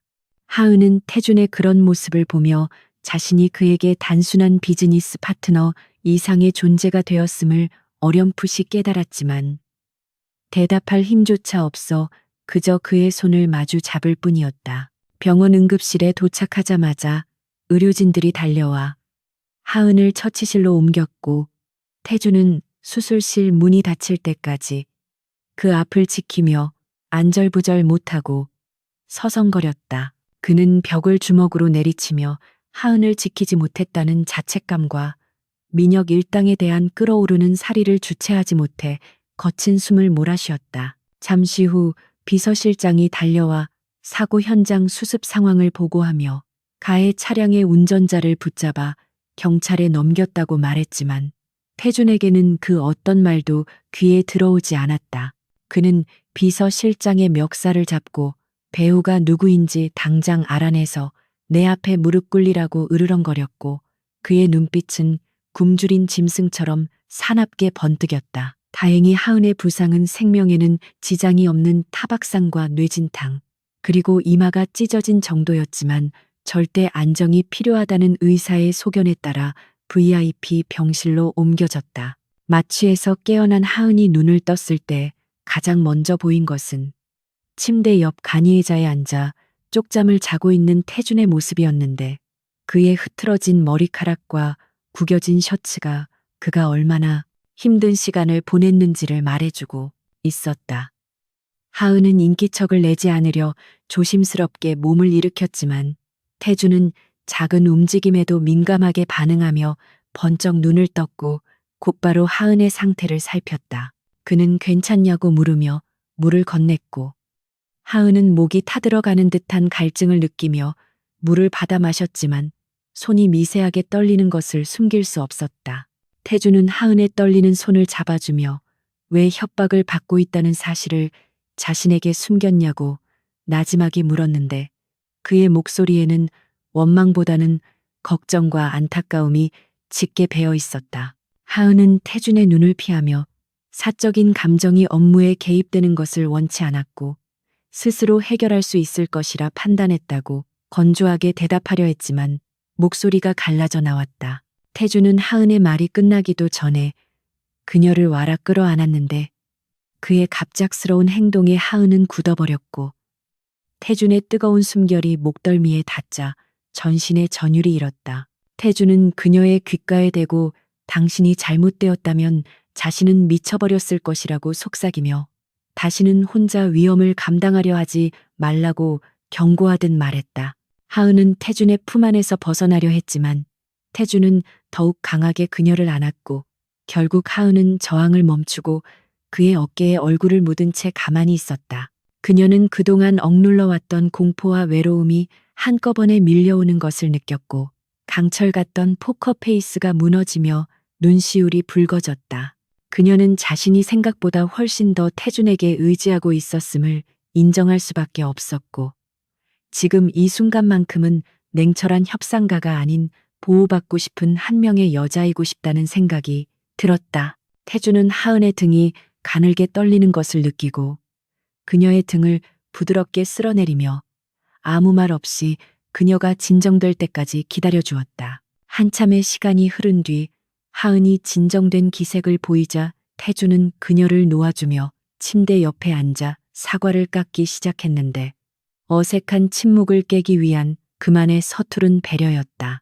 태준은 투박한 손놀림으로 사과 껍질을 깎으며 민혁이 선을 넘었으니 이제 자신도 더 이상 신사적으로 대응하지 않겠다고 선언했다. 그는 하은에게 당신이 흘린 피 한 방울까지 모두 계산해서 그들에게 갚아줄 것이라고 말하며 복수심을 불태웠지만 하은은 오히려 태준을 걱정하며 섣불리 움직이다가는 덫에 걸릴 수 있다고 만류했다. 하지만 태준은 고개를 저으며 이제는 방어가 아니라 공격을 해야 할 때이며 당신을 다치게 한 대가가 얼마나 혹독한지 똑똑히 보여주겠다고 단호하게 말했다. 그날 밤 태준은 병실을 지키겠다고 고집을 피웠고 하은은 불편하니 돌아가라고 했지만 태준은 막무가내로 소파에 자리를 잡고 누워버렸다. 하은은 어둠 속에서 태준의 규칙적인 숨소리를 들으며 잠을 이루지 못했는데 사고 당시의 공포보다는 태준이 보여준 헌신적인 모습이 더 깊게 뇌리에 박혀 있었다. 그녀는 침대에서 내려와 소파에 누워있는 태준에게 다가가 잠든 그의 얼굴을 가만히 내려다 보았는데 평소의 날카로운 모습과는 달리 무방비해 보이는 그의 얼굴에서 묘한 연민과 사랑스러움을 느꼈다. 하은은 조심스럽게 손을 뻗어 태준의 헝클어진 머리카락을 넘겨주었고 태준은 꿈결에도 그녀의 손길을 느꼈는지 옅은 미소를 지으며 돌아 누웠다. 다음 날 아침 하은은 태준의 만류에도 불구하고 퇴원을 강행하며 회사로 복귀하겠다는 의사를 밝혔는데 지금 물러서면 적들에게 약점을 보이는 것이라는 그녀의 논리는 완고했다. 태준은 그녀의 고집을 꺾을 수 없다는 것을 알기에 대신 자신의 집으로 거처를 옮길 것을 제안했고 하은이 완벽하게 회복될 때까지 24시간 밀착 경호를 붙이겠다고 타협안을 제시했다. 하은은 잠시 망설였지만 현재 자신의 오피스텔은 이미 노출되어 위험하다는 현실적인 판단하에 태준의 제안을 수락했다. 두 사람은 병원을 나서 태준의 저택으로 향했는데 차 안에는 전날과는 다른 묘한 친밀감과 신뢰가 감돌고 있었고 그것은 두 사람을 더욱 단단하게 묶어주는 보이지 않는 끈이 되었다. 태준의 저택은 요새처럼 견고하고 화려했는데 하은은 낯선 환경에 잠시 위축되었지만 태준은 자연스럽게 그녀를 안내하며 편하게 지내라고 배려했다. 그는 하은에게 가장 전망이 좋고 조용한 방을 내주었고 집안의 고용인들에게 하은을 귀빈으로 모시라고 엄명을 내렸다. 하은은 짐을 풀며 방을 둘러보다가 책상 위에 놓인 태준의 액자를 발견했는데 사진 속의 태준은 지금보다 훨씬 어리고 밝은 표정으로 웃고 있었다. 그녀는 그 사진을 보며 태준에게도 순수했던 시절이 있었음을 짐작했고 그가 짊어지고 있는 재벌가의 무게와 상처가 얼마나 깊을지 가늠해보며 가슴 한구석이 아릿해졌다. 저녁 식사 자리에서 태준은 하은에게 자신이 조사한 민혁의 비자금 관련 추가 자료를 건넸는데 거기에는 민혁이 해외 범죄 조직과 연루되어 있다는 충격적인 내용이 담겨 있었다. 태준은 이 자료를 터뜨리면 그룹 전체가 흔들릴 수도 있는 양날의 검이지만 하은을 건드린 이상 더 이상 주저할 이유가 없다고 말했다. 하은은 자료를 검토하며 태준의 결단력에 놀라움을 금치 못했고 그가 자신을 위해 그룹의 안위까지 걸고 있다는 사실에 무거운 책임감을 느꼈다. 그녀는 태준에게 이 카드는 최후의 수단으로 남겨두고 우선 민혁의 자금줄을 차단하여 말려죽이는 작전을 쓰자고 제안했고 태준은 그녀의 의견을 전적으로 따르기로 했다. 그날 밤 하은은 서재에서 작전 계획을 세우고 있었는데 태준이 와인 2잔을 들고 들어와 맞은편에 앉았다. 태준은 긴장을 풀라며 와인을 권했고 두 사람은 업무 이야기가 아닌 서로의 과거와 상처에 대해 조심스럽게 털어놓기 시작했다. 하은은 자신이 왜 냉혹한 협상가가 되었는지 어린 시절 겪었던 부모님의 사업 실패와 빚쟁이들에게 시달렸던 기억을 담담하게 이야기했고 태준은 묵묵히 그녀의 이야기를 들어주며 공감했다. 태준 또한 자신이 첩의 자식으로 태어나 겪어야 했던 서름과 아버지에게 인정받기 위해 발버둥 쳤던 지난날을 고백하며 두 사람은 서로의 아픔을 공유하고 위로하는 시간을 가졌다. 대화가 깊어질수록 두 사람 사이의 거리는 점점 좁혀졌고 태준은 하은을 바라보는 눈빛에 숨길 수 없는 애정을 담아내고 있었다. 그는 하은에게 이 싸움이 끝나면 무엇을 하고 싶은지 물었고 하은은 잠시 생각에 잠기더니 아무도 없는 곳으로 여행을 떠나고 싶다고 대답했다. 태준은 그렇다면 자신도 함께 가겠다고 말하며 당신이 가는 곳이라면 어디든 따라가겠다고 농담 반 진담 반으로 이야기했다. 하은은 피식 웃으며 태준을 바라보았는데 그 순간 그녀의 심장이 쿵 하고 내려앉는 것을 느꼈고 자신이 태준에게 완전히 마음을 열었음을 인정하지 않을 수 없었다. 갑자기 천둥 소리와 함께 밖에서 빗줄기가 쏟아지기 시작했고 하은은 창가로 다가가 비 내리는 정원을 바라보며 상념에 잠겼다. 태준은 그녀의 뒤로 다가가 조용히 섰는데 창문에 비친 두 사람의 모습이 마치 한 폭의 그림처럼 잘 어울려 보였다. 태준은 용기를 내어 하은의 어깨를 감싸 안았고 하은은 거부하지 않고 그의 가슴에 머리를 기대며 편안함을 느꼈다. 빗소리가 음악처럼 들리는 고요한 서재에서 두 사람은 말없이 서로의 체온을 나누며 다가올 폭풍우를 함께 견뎌내기로 무언의 약속을 나누었다. 다음 날 태준과 하은은 다시 전쟁터인 회사로 출근했는데 두 사람의 등장은 전날과는 확연히 다른 분위기를 자아내고 있었다.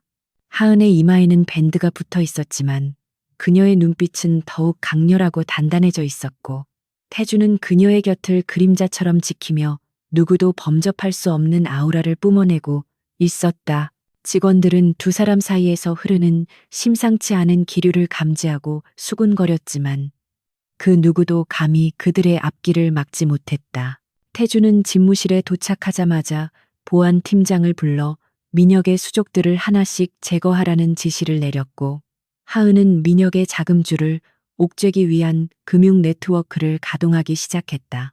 민혁은 자신의 공격이 실패하고 오히려 태준과 하은의 결속력만 강화시켰다는 사실에 분노하며 길길이 날뛰었지만 이미 전세는 역전되기 시작했다.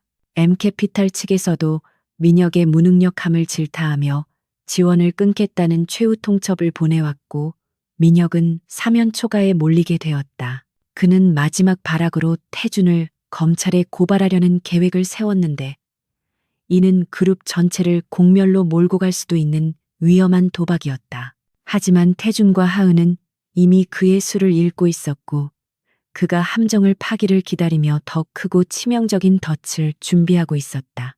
태준은 하은에게 이번 작전이 성공하면 당신에게 정식으로 프러포즈하겠다고 마음속으로 다짐하며 그녀의 뒷모습을 바라보았다.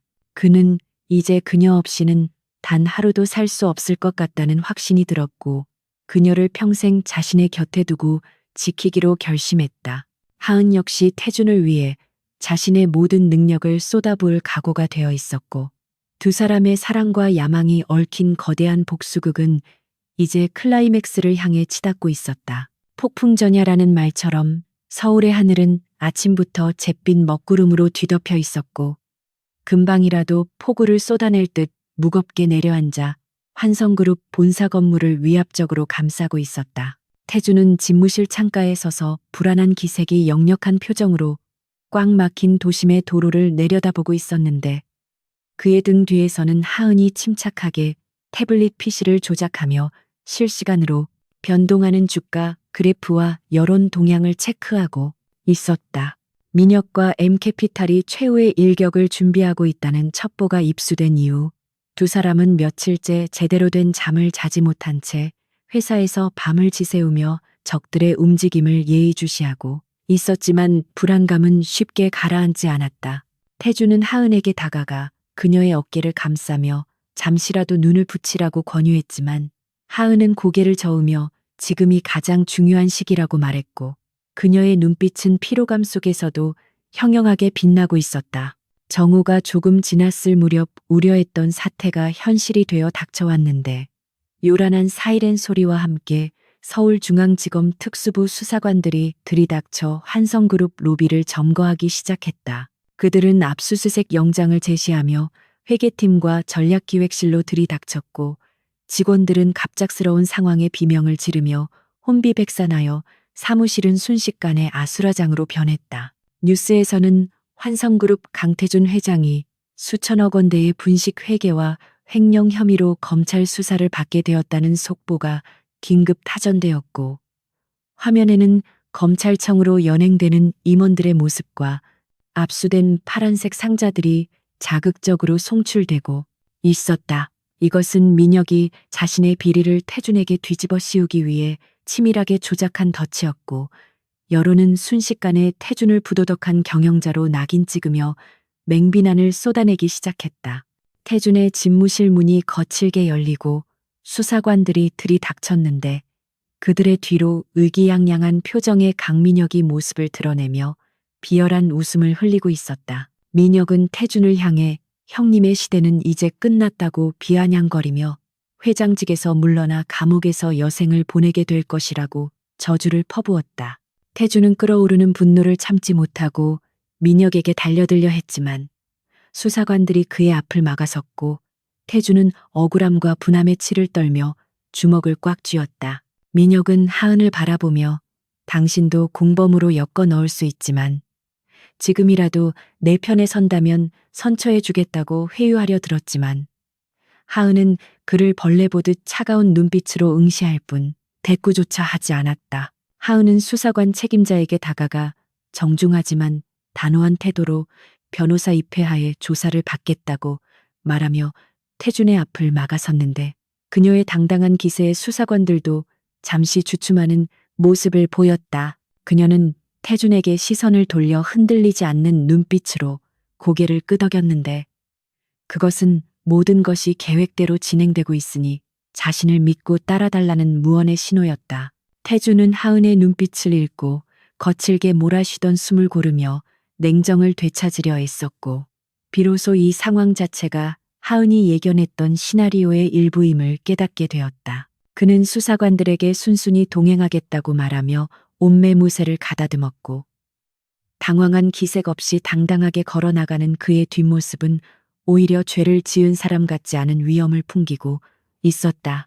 태준이 검찰청으로 연행된 후 환성그룹의 주가는 바닥을 모르고 곤두박질 치기 시작했고, 주주들의 항의 전화가 빗발치며 회사는 창사 이래 최대의 위기를 맞이하게 되었다. 민혁은 임시 이사회를 소집하여 태준의 해임안을 상정하고 자신이 비상경영위원장 자리에 앉아 회사를 장악하려는 야욕을 노골적으로 드러냈다. 그는 공포에 질린 임원들을 협박하고 회유하여 자신의 편으로 끌어들였고, 언론 플레이를 통해 태준을 파렴치한 범죄자로 몰아가는데 총력을 기울였다. 하지만 하은은 태준이 없는 빈자리를 지키며 동요하는 직원들을 다독이고 비상대책 회의를 주재하는 등 흔들림 없는 리더십을 발휘하고 있었다. 하은은 자신의 집무실에서 보안이 유지되는 전용 회선을 통해 누군가와 통화를 하고 있었는데, 그녀의 표정은 그 어느 때보다 진지하고 날카로웠다. 그녀는 상대방에게 미끼를 물었으니 이제 그물을 걷어 올릴 준비를 하라고 지시했고, 통화를 마친 후 책상 서랍 깊숙한 곳에서 낡은 서류 봉투 하나를 꺼냈다. 그것은 그녀가 챕터 1에서 태준을 처음 만났을 때부터 준비해온 비장의 무기이자 민혁과 M캐피탈을 일망타진할 수 있는 결정적인 증거인 일명 판도라의 상자였다. 민혁은 자신이 심어놓은 가짜 장부와 조작된 증거들이 완벽하다고 믿고 있었지만, 사실 하은은 민혁이 시스템에 침투할 것을 미리 알고 그가 조작하는 모든 과정을 실시간으로 기록해 두고 있었다. 검찰 조사실에 앉아 있는 태준은 묵비권을 행사하며 변호사를 기다리고 있었는데, 담당 검사는 태준을 압박하며 자백을 강요하고 있었다. 검사는 민혁이 제공한 증거들을 들이대며 혐의를 인정하라고 소리쳤지만, 태준은 그저 싸늘한 미소로 답하며 시간이 지나면 진실은 밝혀질 것이라고 응수했다. 태준의 머릿속은 온통 하은에 대한 생각으로 가득 차 있었는데, 그녀가 밖에서 홀로 싸우고 있을 것을 생각하니 가슴이 미어지는 듯한 고통을 느꼈다. 그는 하은이 자신에게 했던 약속을 믿고 있었지만 적들의 공격이 워낙 거세고 교활하여 혹시라도 그녀가 다치지는 않을까 하는 불안감을 완전히 떨쳐버릴 수는 없었다. 밤이 깊어가고 조사실의 공기가 탁해질 무렵 변호사와 함께 하은이 면회를 왔는데, 그녀의 얼굴은 다소 수척해 보였지만 눈빛만은 여전히 살아있었다. 하은은 수사관의 양해를 구하고 태준과 잠시 독대할 시간을 가졌는데, 그녀는 태준의 손을 잡고 따뜻한 체온을 나누며 안심시키려 노력했다. 그녀는 태준에게 내일 열릴 주주총회가 승부처가 될 것이라고 말하며 그때까지 조금만 더 버텨달라고 부탁했다. 태준은 하은의 손을 꽉 잡으며 당신을 믿는다고 말했고, 두 사람 사이에는 말로 표현할 수 없는 깊은 신뢰와 애정이 오갔다. 하은은 태준에게 민혁이 조작한 장부의 원본 데이터와 자금 흐름을 역추적한 자료가 담긴 USB를 건네주지는 않았지만, 이미 검찰 상부와 조율이 끝났음을 은밀하게 암시했다. 다음 날 아침 환성그룹 본사 대강당은 임시 주주총회에 참석하기 위해 몰려든 주주들과 취재진들로 인산인해를 이루었고, 긴장감이 감돌고 있었다. 민혁은 단상 중앙에 앉아 승리자의 미소를 지으며 개회를 선언했고, 태준의 해임안을 가결시키기 위한 절차를 밟기 시작했다. 주주들은 주가 폭락에 대한 분노를 표출하며 태준을 성토했고, 민혁이 심어놓은 바람잡이들이 분위기를 험악하게 몰아가며 해임안 통과는 기정사실화되는 듯 보였다. 민혁은 마이크를 잡고 태준의 경영 실패와 도덕적 해이를 비난하며 자신이 새로운 회장이 되어 회사를 정상화시키겠다고 역설했고, 일부 주주들은 박수를 보내기도 했다. 그때 굳게 닫혀있던 강당의 문이 활짝 열리고 윤하은이 당당한 발걸음으로 들어왔는데, 그녀의 뒤에는 수십 명의 경호원들과 함께 낯선 외국인 신사들이 따르고 있었다. 좌중의 시선이 일제히 하은에게 쏠렸고 민혁은 당황한 기색을 감추며 여기가 어디라고 감히 들어오느냐고 소리쳤다. 하은은 민혁의 고함 소리를 무시한 채 단상 아래로 걸어가 마이크를 잡고 주주들을 향해 고개를 숙여 인사했다. 그녀는 자신을 환성그룹의 구조조정 본부장이자 최대 주주의 대리인이라고 소개하며 오늘 이 자리에서 회사의 운명을 바꿀 중대한 발표를 하겠다고 선언했다. 장내가 술렁거리는 가운데 하은은 스크린에 새로운 자료를 띄웠는데 그것은 민혁이 M캐피탈과 결탁하여 회사를 헐값에 매각하려 했던 비밀 계약서와 그 대가로 받은 리베이트 내역이었다. 주주들은 경악을 금치 못했고 민혁은 얼굴이 사색이 되어 그것은 조작된 것이라고 발악했지만 하은은 눈 하나 깜짝하지 않고 설명을 이어갔다. 그녀는 민혁이 태준에게 뒤집어 씌운 횡령 혐의 또한 민혁 자신이 저지른 범죄임을 입증하는 결정적인 증거 영상과 녹취록을 공개했다. 영상 속에서 민혁은 부하 직원에게 가짜 장부를 만들라고 지시하며 태준을 감옥에 보내버리겠다고 낄낄거리고 있었고 이 충격적인 진실 앞에 강당은 침묵에 휩싸였다.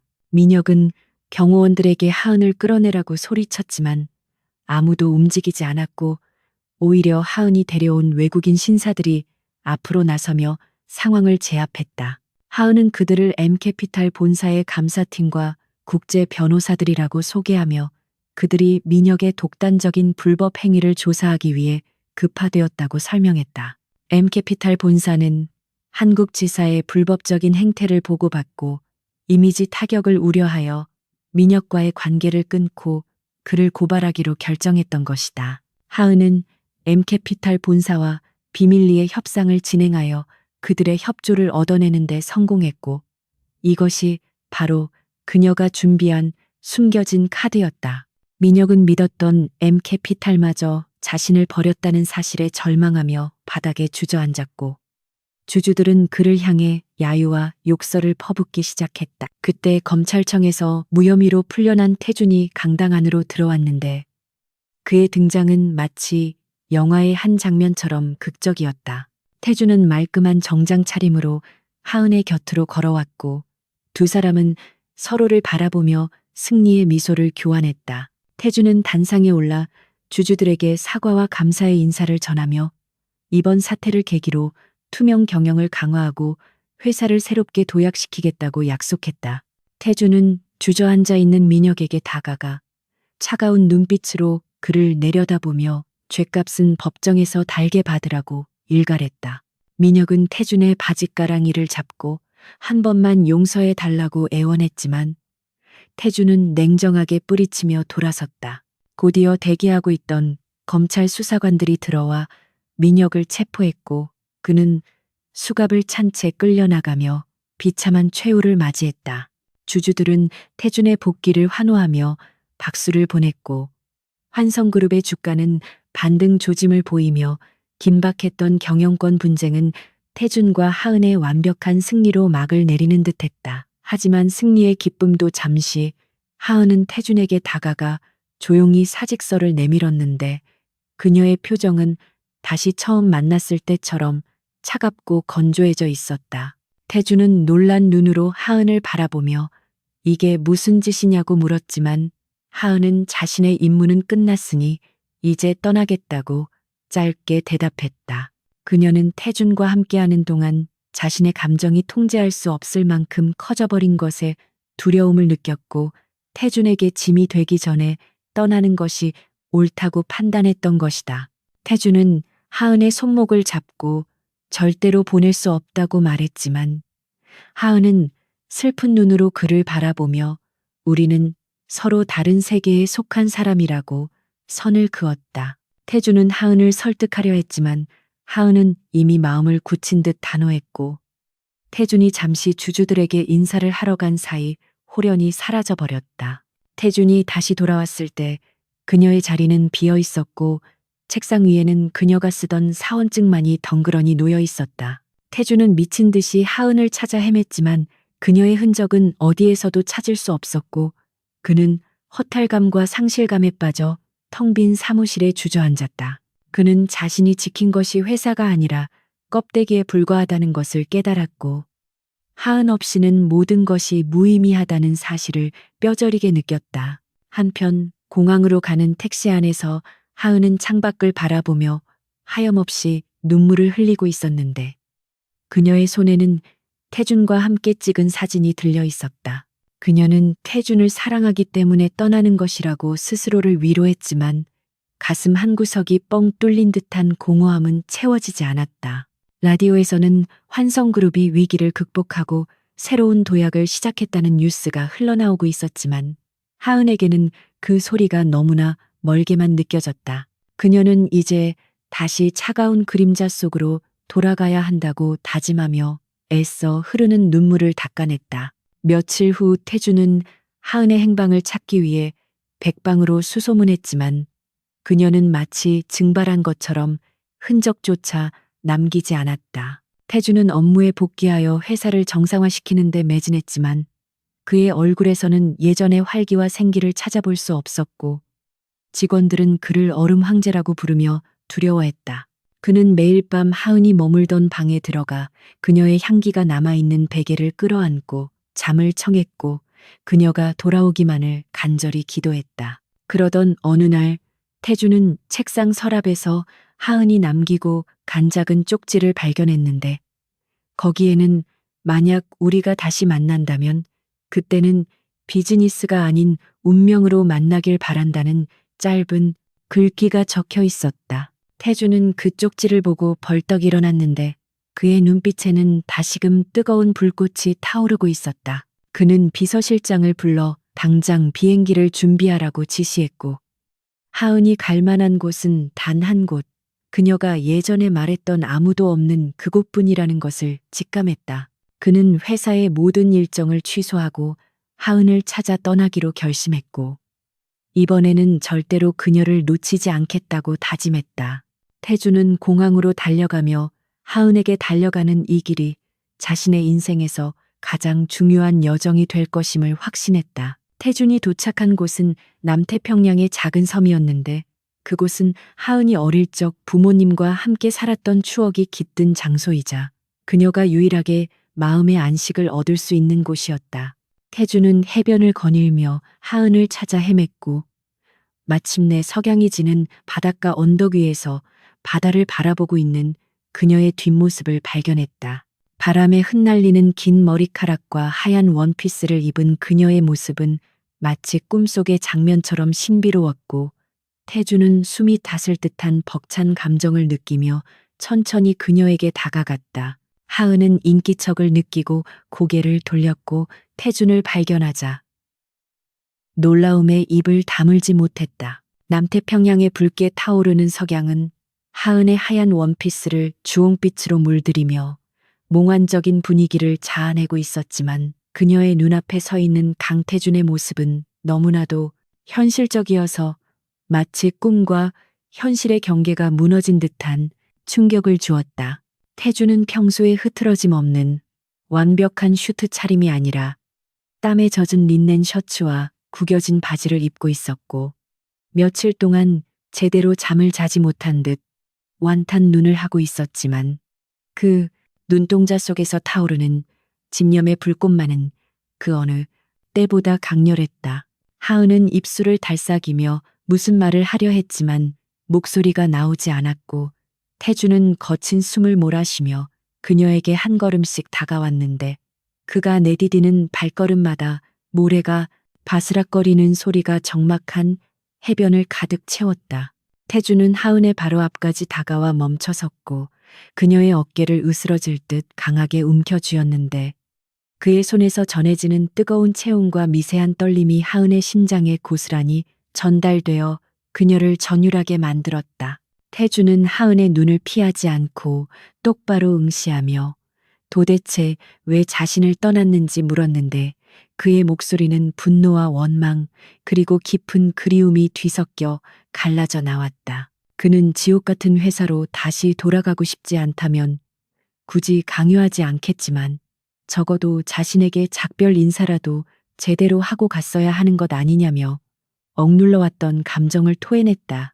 하은은 태준의 시선을 견디지 못하고 고개를 돌리며 자신의 임무는 태준을 위기에서 구해내는 것이었고 그 목표가 달성된 이상 더 이상 곁에 머물 명분이 없었다고 건조하게 대답하려 애썼다. 그녀는 자신이 태준의 곁에 있으면 언젠가 그의 약점이 될 것이며 어둠 속에서 살아온 자신은 빛 속에서 살아야 할 태준과 어울리지 않는다고 스스로를 비하하며 마음의 벽을 쌓으려 했다. 하지만 태준은 하은의 턱을 잡아 자신을 보게 만들며 당신이 내 약점이 되는 것이 아니라 당신이 없는 것이야말로 나에게 가장 치명적인 약점이라고 단호하게 말했다. 그는 하은을 처음 만났던 그 클럽에서의 3초를 다시 언급하며 그때 이미 자신의 영혼은 당신에게 저당 잡혔고 당신이 없는 승리나 성공은 자신에게 아무런 의미가 없다고 고백했다. 태준의 눈가에는 물기가 어려 있었고 평생을 냉철한 이성으로 살아온 그가 한 여자 앞에서 이토록 무방비하게 자신의 감정을 드러내는 모습은 하은의 굳게 닫힌 마음을 뒤흔들기에 충분했다.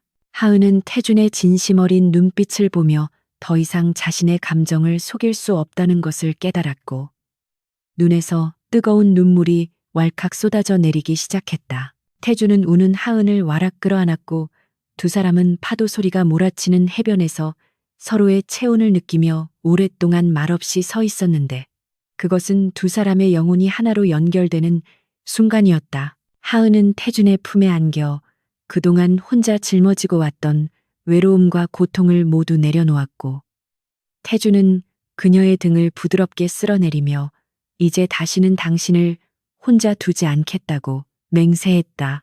밤이 깊어지자 두 사람은 해변가에 위치한 작은 오두막으로 들어갔는데 낡은 나무 바닥과 희미한 램프 불빛만이 존재하는 그곳은 화려한 서울의 펜트하우스보다 훨씬 더 아늑하고 평화로웠다.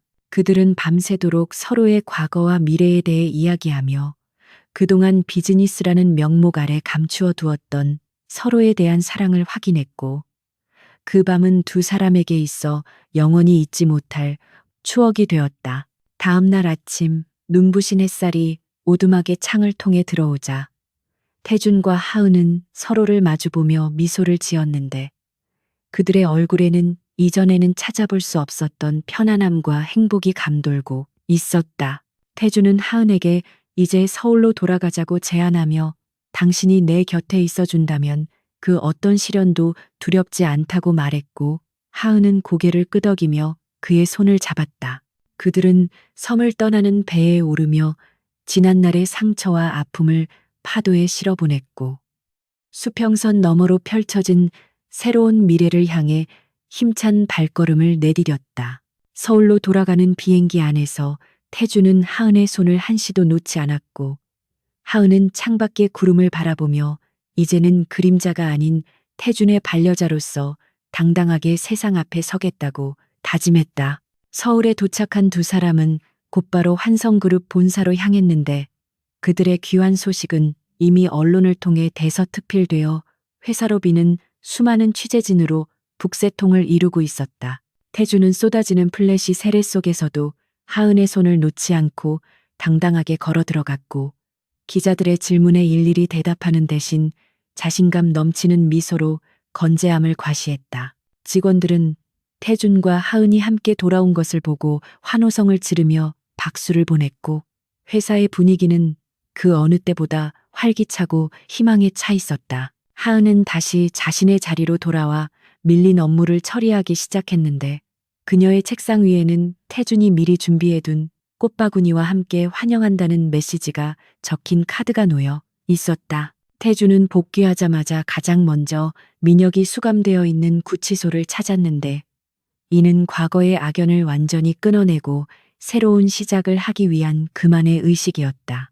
면회실 유리병 너머에 앉아있는 민혁은 죄수복을 입은 채 초라한 몰골을 하고 있었고 예전의 오만함은 온데간데 없이 사라진 채 도끼만 남은 눈으로 태준을 노려보았다. 민혁은 태준에게 네가 이겼다고 생각하지 말라며 언젠가 반드시 복수하겠다고 악담을 퍼부었지만 태주는 그저 씁쓸한 미소를 지으며 그를 바라볼 뿐이었다.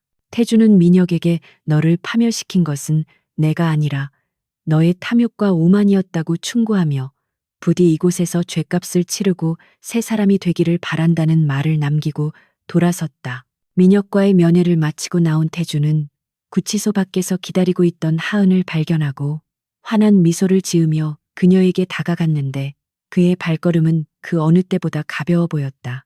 하은은 태준에게 괜찮냐고 물었고 태준은 이제 모든 것이 정리되었다고 대답하며 그녀의 어깨를 감싸 안고 차에 올랐다.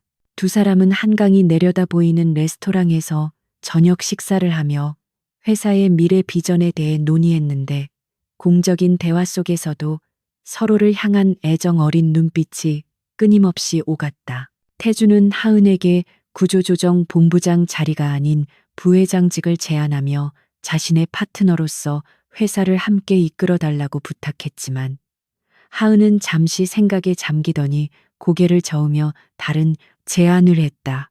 하은은 자신은 경영 일선에 나서기보다는 그룹 내에 공익재단을 설립하여 사회적 약자를 돕고 투명 경영을 감시하는 역할을 하고 싶다고 밝혔는데 이는 그녀가 오랫동안 꿈꿔왔던 일이었다.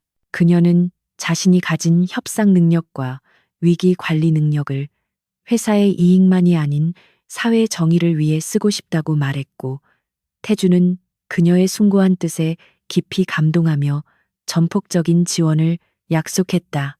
태주는 그녀의 손등에 입을 맞추며 당신은 언제나 나보다 한 수위라고 칭찬했고 하은은 수줍게 웃으며 태준의 칭찬을 받아들였다. 그렇게 두 사람은 서로의 꿈을 응원하고 지지해주는 진정한 동반자로서의 관계를 다져나갔고 환성그룹은 태준의 혁신적인 경영과 하은의 윤리적인 리더십이 결합되어 존경받는 기업으로 거듭나기 시작했다. 몇 달 후 환성그룹의 창립 기념일 행사가 열리는 대연회장은 정재계 인사들로 가득 찼고 화려한 샹들리에 조명 아래에서 파티가 한창 진행되고 있었다. 태주는 단상에 올라 기념사를 낭독하며 지난 위기를 극복하고 새로운 도약을 이뤄낸 임직원들에게 감사를 표했고 회사의 비전을 발표하며 좌중의 박수갈채를 받았다. 연설을 마친 태주는 무대 아래에 서 있는 하은을 향해 손짓했고 하은은 우아한 이브닝 드레스 차림으로 무대 위로 올라와 태준의 옆에 섰다. 태준은 마이크를 잡고 오늘 이 영광스러운 자리를 빌려 자신에게 가장 소중한 사람을 소개하고 싶다고 말하며 하은을 바라보았다. 사람들은 숨을 죽이고 두 사람을 지켜보았고 태준은 하은의 손을 잡고 그녀가 없었다면 오늘의 환성그룹도 그리고 자신도 존재하지 않았을 것이라고 고백했다. 그는 주머니에서 작은 벨벳 상자를 꺼내 하은의 앞에 무릎을 꿇었고 반지를 내밀며 정식으로 프러포즈를 했는데 연회장은 순식간에 환호성과 박수 소리로 뒤덮였다. 하은은 놀란 표정으로 입을 가렸지만 그녀의 눈에는 기쁨의 눈물이 고여 있었고 떨리는 목소리로 태준의 청혼을 승낙했다. 태준은 하은의 손가락에 반지를 끼워주고 일어나 그녀를 포옹했고 두 사람은 축복해주는 수많은 사람들 속에서 행복한 미래를 꿈꾸며 왈츠를 추기 시작했다. 하지만 두 사람의 행복이 절정에 달한 순간 연회장 구석에서 검은 모자를 쓴 수상한 남자가 그들을 지켜보고 있었는데 그의 눈빛은 섬뜩할 정도로 차가웠다. 그는 민혁의 잔당 중 한 명으로 보스가 몰락한 것에 앙심을 품고 복수의 기회를 노리고 잠입한 자였으며 그의 품 안에는 날카로운 흉기가 숨겨져 있었다. 태준과 하은이 춤에 열중하고 있는 사이 남자는 인파를 뚫고 서서히 그들에게 접근하기 시작했고 경호원들은 축제 분위기에 취해 잠시 경계를 늦추고 있었다. 남자가 흉기를 꺼내 들고 태준의 등 뒤로 달려드는 찰나 하은은 본능적인 감각으로 살기를 감지하고 태준을 밀쳐내며 몸을 날렸다. 비명소리와 함께 음악이 멈추고 연회장은 아수라장으로 변했는데 하은의 팔에서는 붉은 피가 흘러내려 드레스를 적시고 있었다. 태주는 쓰러진 하은을 부둥켜 안고 울부짖었고 경호원들이 달려들어 범인을 제압했지만 태준의 눈에는 아무것도 들어오지 않았다. 하은은 고통 속에서도 태준의 얼굴을 만지며 괜찮냐고 물었고 태준은 자신의 부주의로 또다시 그녀를 다치게 했다는 자책감에 오열했다. 다행히 상처는 깊지 않아 생명에는 지장이 없었지만 이 사건은 태준에게 세상 그 무엇보다 하은의 안전이 최우선이라는 사실을 다시 한번 뼈저리게 각인시켰다. 병원으로 이송된 하은은 간단한 봉합수술을 받고 병실에 누워 있었고 태주는 그녀의 곁을 한시도 떠나지 않고 지키고 있었다. 태주는 하은의 손을 잡고 이제 더 이상 당신을 위험에 노출시키지 않겠다고 다짐하며 세상의 모든 위협으로부터 그녀를 보호할 수 있는 완벽한 성을 쌓겠다고 맹세했다. 하은은 태준을 바라보며 미소를 지었고 이 정도 상처는 당신을 지킨 영광의 상처라고 농담을 던지며 그를 위로했다. 태준은 그녀의 강인함과 사랑에 다시 한번 감동했고 그녀를 평생 자신의 곁에 두고 무슨 일이 있어도 놓지 않겠다는 결심을 굳건히 했다. 사건이 수습된 후 태준은 회사의 보안 시스템을 최고 수준으로 강화하고 자신과 하은의 경호를 위해 특수부대 출신의 요원들을 대거 고용했다. 또한 민혁의 남은 세력들을 뿌리 뽑기 위해 검찰과 협조하여 대대적인 소탕 작전을 벌였고 그 결과 환성그룹 주변을 맴돌던 어둠의 그림자들은 완전히 자취를 감추게 되었다. 이제 두 사람 앞에는 거칠 것이 없었고 태준과 하은은 서로를 향한 믿음과 사랑을 바탕으로 결혼 준비를 시작했다. 그들의 결혼식은 세기의 결혼식이라 불리며 전 국민의 관심을 받았고 두 사람은 수많은 축복 속에서 영원한 사랑을 맹세했다. 결혼 후에도 하은은 재단 이사장으로서 활발한 활동을 이어갔고 태주는 그룹 회장으로서 글로벌 시장을 개척하며 승승장구했다. 두 사람은 바쁜 일정 속에서도 매일 아침 함께 식사를 하고 저녁에는 산책을 하며 소소한 행복을 즐겼고 주말에는 교회로 나가 둘만의 시간을 가졌다. 어느 날 밤 태주는 서재에서 일하고 있는 하은에게 다가가 뒤에서 안아주며 당신을 만난 것이 내 인생 최고의 행운이라고 속삭였다. 하은은 태준의 품에 기대어 나 또한 당신을 만나서 비로소 진짜 삶을 살게 되었다고 대답하며 행복한 미소를 지었다. 창밖에는 둥근 보름달이 두 사람을 비추고 있었고 밤하늘의 별들은 그들의 앞날을 축복하듯 반짝이고 있었다. 태주는 하은을 돌려세워 그녀의 입술에 깊게 입을 맞추었고 하은은 그의 목을 감싸 안으며 그 키스에 응답했다. 두 사람의 사랑은 시간이 지날수록 더욱 깊어지고 단단해졌으며 그 어떤 시련도 그들을 갈라놓을 수 없었다.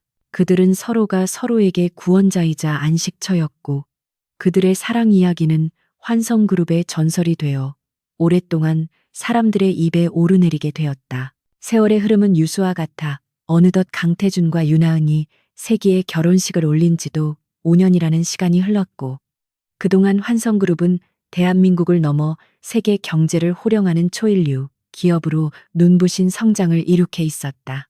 서울 도심 한복판에 우뚝 솟은 환성타워의 최상층 회장실에서는 창밖으로 내려다 보이는 도시의 전경이 한눈에 들어왔는데 그 풍경은 5년 전 두 사람이 처음 손을 잡고 바라보았던 그곳보다 훨씬 더 화려하고 웅장하게 변해 있었다. 태주는 집무실 창가에 서서 자신의 제국을 굽어보며 깊은 생각에 잠겨 있었는데 그의 곁에는 언제나처럼 하은이 함께 서서 그와 같은 곳을 바라보고 있었다. 이제는 구조조정 본부장이 아닌 환성재단의 이사장이자 그룹의 안주인으로서 내조와 경영 자문을 겸하고 있는 그녀였지만 태준에게 있어 그녀는 여전히 가장 날카로운 칼이자 가장 든든한 방패였다. 두 사람의 모습은 마치 하나의 그림처럼 완벽한 조화를 이루고 있었고 직원들 사이에서는 두 사람이 함께 있는 곳에는 감히 범접할 수 없는 아우라가 흐른다는 말이 전설처럼 떠돌고 있었다. 오늘 아침 조간신문 일면에는 환성그룹이 유럽의 거대 에너지 기업인 아르테미스를 성공적으로 인수했다는 기사가 대서특필되었는데, 이는 태준과 하은이 지난 1년간 공들여온 합작 프로젝트의 결실이었다. 인수 과정은 결코 순탄치 않았고, 아르테미스 측의 무리한 요구와 경쟁사들의 방해 공작이 끊이지 않았지만, 하은의 탁월한 협상 능력과 태준의 과감한 결단력이 시너지를 발휘하여 불가능해 보였던 계약을 성사시킨 것이었다. 태준은 하은의 어깨를 감싸 안으며 이 모든 영광은 당신 덕분이라고 공을 돌렸지만, 하은은 겸손하게 웃으며 당신의 비전이 있었기에 가능한 일이었다고 화답했다. 두 사람은 서로의 눈을 바라보며 말하지 않아도 통하는 깊은 신뢰와 사랑을 확인했고, 그들의 눈빛 교환은 수천 마디의 말보다 더 진한 감동을 자아냈다. 오후가 되자 태준과 하은은 아르테미스 경영진과의 조인식을 위해 대회의실로 이동했는데, 그들의 발걸음에는 여유와 자신감이 넘쳐 흘렀다. 회의실에 들어서자 수십 명의 외국계 임원들이 기립하여 두 사람을 맞이했고, 그들의 눈빛에는 경외심과 부러움이 가득 차 있었다. 조인식이 진행되는 동안 아르테미스의 최고 경영자는 하은의 유창한 외국어 실력과 해박한 경제 지식에 감탄을 금치 못하며, 태준에게 당신은 세상을 다 가진 남자라고 부러워했다. 태준은 그 말을 듣고 흐뭇한 미소를 지으며 자신이 가진 것 중 가장 귀한 것은 바로 내 옆에 있는 이 사람이라고 당당하게 소개했다. 그 자리에 있던 모든 사람들은 두 사람의 금슬에 박수를 보냈고, 조인식은 훈훈한 분위기 속에서 성공적으로 마무리되었다. 일정이 끝난 후 태준은 하은을 데리고 미리 예약해둔 프라이빗 레스토랑으로 향했는데, 오늘은 두 사람의 결혼 기념일 5주년이 되는 날이었다. 레스토랑은 한강이 내려다 보이는 조용한 곳에 위치해 있었고, 은은한 촛불과 생화 장식이 로맨틱한 분위기를 연출하고 있었다. 태준은 하은을 위해 직접 고른 빈티지 와인을 오픈하며 지난 5년 동안 자신의 곁을 지켜준 것에 대한 고마움을 표현했다. 하은은 와인잔을 기울이며 태준과 함께한 시간들이 자신의 인생에서 가장 행복한 순간들이었음을 고백했고, 두 사람은 지난날의 추억들을 회상하며 이야기꽃을 피웠다. 그들의 대화 주제는 치열했던 경영권 분쟁 시절부터 남태평양 섬에서의 재회, 그리고 결혼 생활의 소소한 에피소드까지 다양했다. 식사가 무르익어갈 무렵 태준은 잠시 망설이다가 하은에게 오랫동안 마음속에 품고 있었던 질문을 던졌는데, 그것은 바로 그들이 처음 만났던 날 클럽 룸에서 민혁을 제압했던 그 3초에 관한 것이었다. 태준은 그때 당신이 민혁을 바라보던 눈빛은 단순히 상대를 제압하는 것을 넘어 마치 영혼을 꿰뚫어 보는 듯 했다며, 도대체 그 짧은 순간에 무슨 생각을 했는지 물었다. 하은은 태준의 질문에 잠시 침묵을 지키다가 옅은 미소를 지으며 천천히 입을 열었다. 그녀는 그때 민혁을 보며 그가 가진 두려움을 읽었지만, 동시에 태준을 보며 그가 가진 고독과 절박함을 보았다고 털어놓았다. 그녀는 태준의 눈빛에서 어린 시절 자신이 겪었던 세상에 대한 분노와 살아남기 위한 처절한 몸부림을 발견했고, 본능적으로 이 남자를 지켜야겠다는 생각이 들었다고 고백했다. 하은의 고백을 들은 태준은 가슴이 먹먹해지는 것을 느꼈는데, 그는 단순히 비즈니스 파트너로서 자신을 도운 줄 알았던 그녀가 사실은 처음부터 자신의 영혼을 이해하고 감싸 안아주었다는 사실에 깊은 감동을 받았다. 태준은 자리에서 일어나 하은의 옆으로 다가가 그녀를 뒤에서 안아주며 당신은 나의 구원자이자 영원한 안식처라고 속삭였다. 하은은 태준의 손을 잡고 자신의 볼에 비비며 당신 또한 나에게 차가운 세상에서 유일하게 온기를 나눠준 사람이라고 대답했다. 두 사람은 서로의 체온을 느끼며 이 세상이 끝나는 날까지 서로를 놓지 않겠다고 다시 한번 굳게 맹세했다. 그때 하은의 휴대전화가 울리고 집에서 아이를 돌보고 있던 유모로부터 영상통화가 걸려왔는데, 화면 속에는 태준과 하은을 쏙 빼닮은 사살배기의 아들 강도진이 해맑게 웃고 있었다. 도진은 엄마 아빠 결혼기념일 축하한다며 서툰 발음으로 노래를 불렀고 그 모습을 보는 두 사람의 얼굴에는 세상 그 어떤 것과도 바꿀 수 없는 행복한 미소가 번졌다. 태주는 도진에게 금방 갈 테니 기다리라고 말하며 전화를 끊었고 하은을 바라보며 우리 아들이 당신을 닮아서 정말 똑똑하다고 너스레를 떨었다. 하은은 아니라고 손사래를 치며 고집 센 건 당신을 판박이라고 응수했고 두 사람은 서로를 닮은 아이에 대한 이야기를 나누며 행복한 웃음을 터뜨렸다. 집으로 돌아가는 차 안에서 태주는 하은의 손을 꼭 잡고 창밖으로 스쳐 지나가는 서울의 야경을 바라보았는데 5년 전 폭우가 쏟아지던 밤 절망 속에 빠져 있던 자신은 이제 온데간데 없었다. 지금의 그는 사랑하는 아내와 토끼 같은 자식, 그리고 세계 최고의 기업을 가진 세상에서 가장 행복하고 강력한 남자였다. 태주는 이 모든 것이 하은을 만난 덕분이라고 생각하며 그녀를 향한 사랑이 날이 갈수록 깊어짐을 느꼈다. 그는 하은에게 앞으로 우리가 함께 걸어가야 할 길에 또 다른 시련이 닥칠 수도 있겠지만 당신과 함께라면 그 어떤 폭풍우도 두렵지 않다고 말했다. 하은은 태준의 어깨에 머리를 기대며 나 또한 당신이 곁에 있는 한 그 어떤 어둠도 두렵지 않다고 대답했다. 그녀는 과거의 상처와 그림자에서 벗어나 태준이라는 빛을 만나 비로소 완전한 존재가 되었음을 느꼈고 이제는 자신이 그 빛을 지키는 그림자가 되어 영원히 함께할 것임을 다짐했다. 차는 한강 다리를 건너 그들의 보금자리로 향했고 밤하늘에는 보름달이 환하게 떠올라 두 사람의 앞날을 축복하듯 밝게 비추고 있었다. 집에 도착하자 잠옷 바람에 도진이 현관까지 달려나와 두 사람의 품에 안겼고 집안 가득한 온기와 웃음소리는 태준과 하은이 그토록 꿈꿔왔던 진정한 행복의 모습이었다. 태준은 아들을 한 팔로 안아 올리고 다른 한 팔로는 하은의 허리를 감싸 안으며 거실 창가로 다가갔다. 세 사람은 창밖으로 펼쳐진 정원과 그 너머로 반짝이는 도시의 불빛을 바라보며 평화로운 침묵을 즐겼다. 태주는 마음속으로 다짐했다. 이 행복을 지키기 위해서라면 악마와 거래라도 할 수 있다고. 하지만 이미 자신에게는 천사보다 더 강력하고 지혜로운 여신이 곁에 있기에 그럴 필요가 없다는 것을 깨달았다. 밤이 깊어 도진이 잠들고 난 뒤 태준과 하은은 침실 베란다에 나와 샴페인 잔을 기울이며 하루를 마무리했다. 태준은 하은에게 앞으로 10년, 20년, 그리고 우리가 꼬부랑 할머니, 할아버지가 될 때까지 지금처럼 내 곁에 있어 달라고 부탁했다. 하은은 태준의 눈을 바라보며 당신이 나를 놓지 않는 한 나는 절대로 당신 곁을 떠나지 않을 것이라고 약속했다.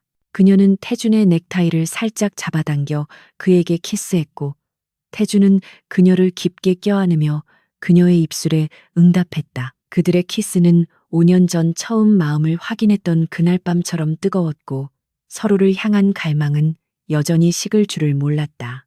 태준은 하은을 안아 침대로 향했고 달빛이 비치는 방 안에서 두 사람은 사랑의 미러를 속삭이며 밤을 지새웠다.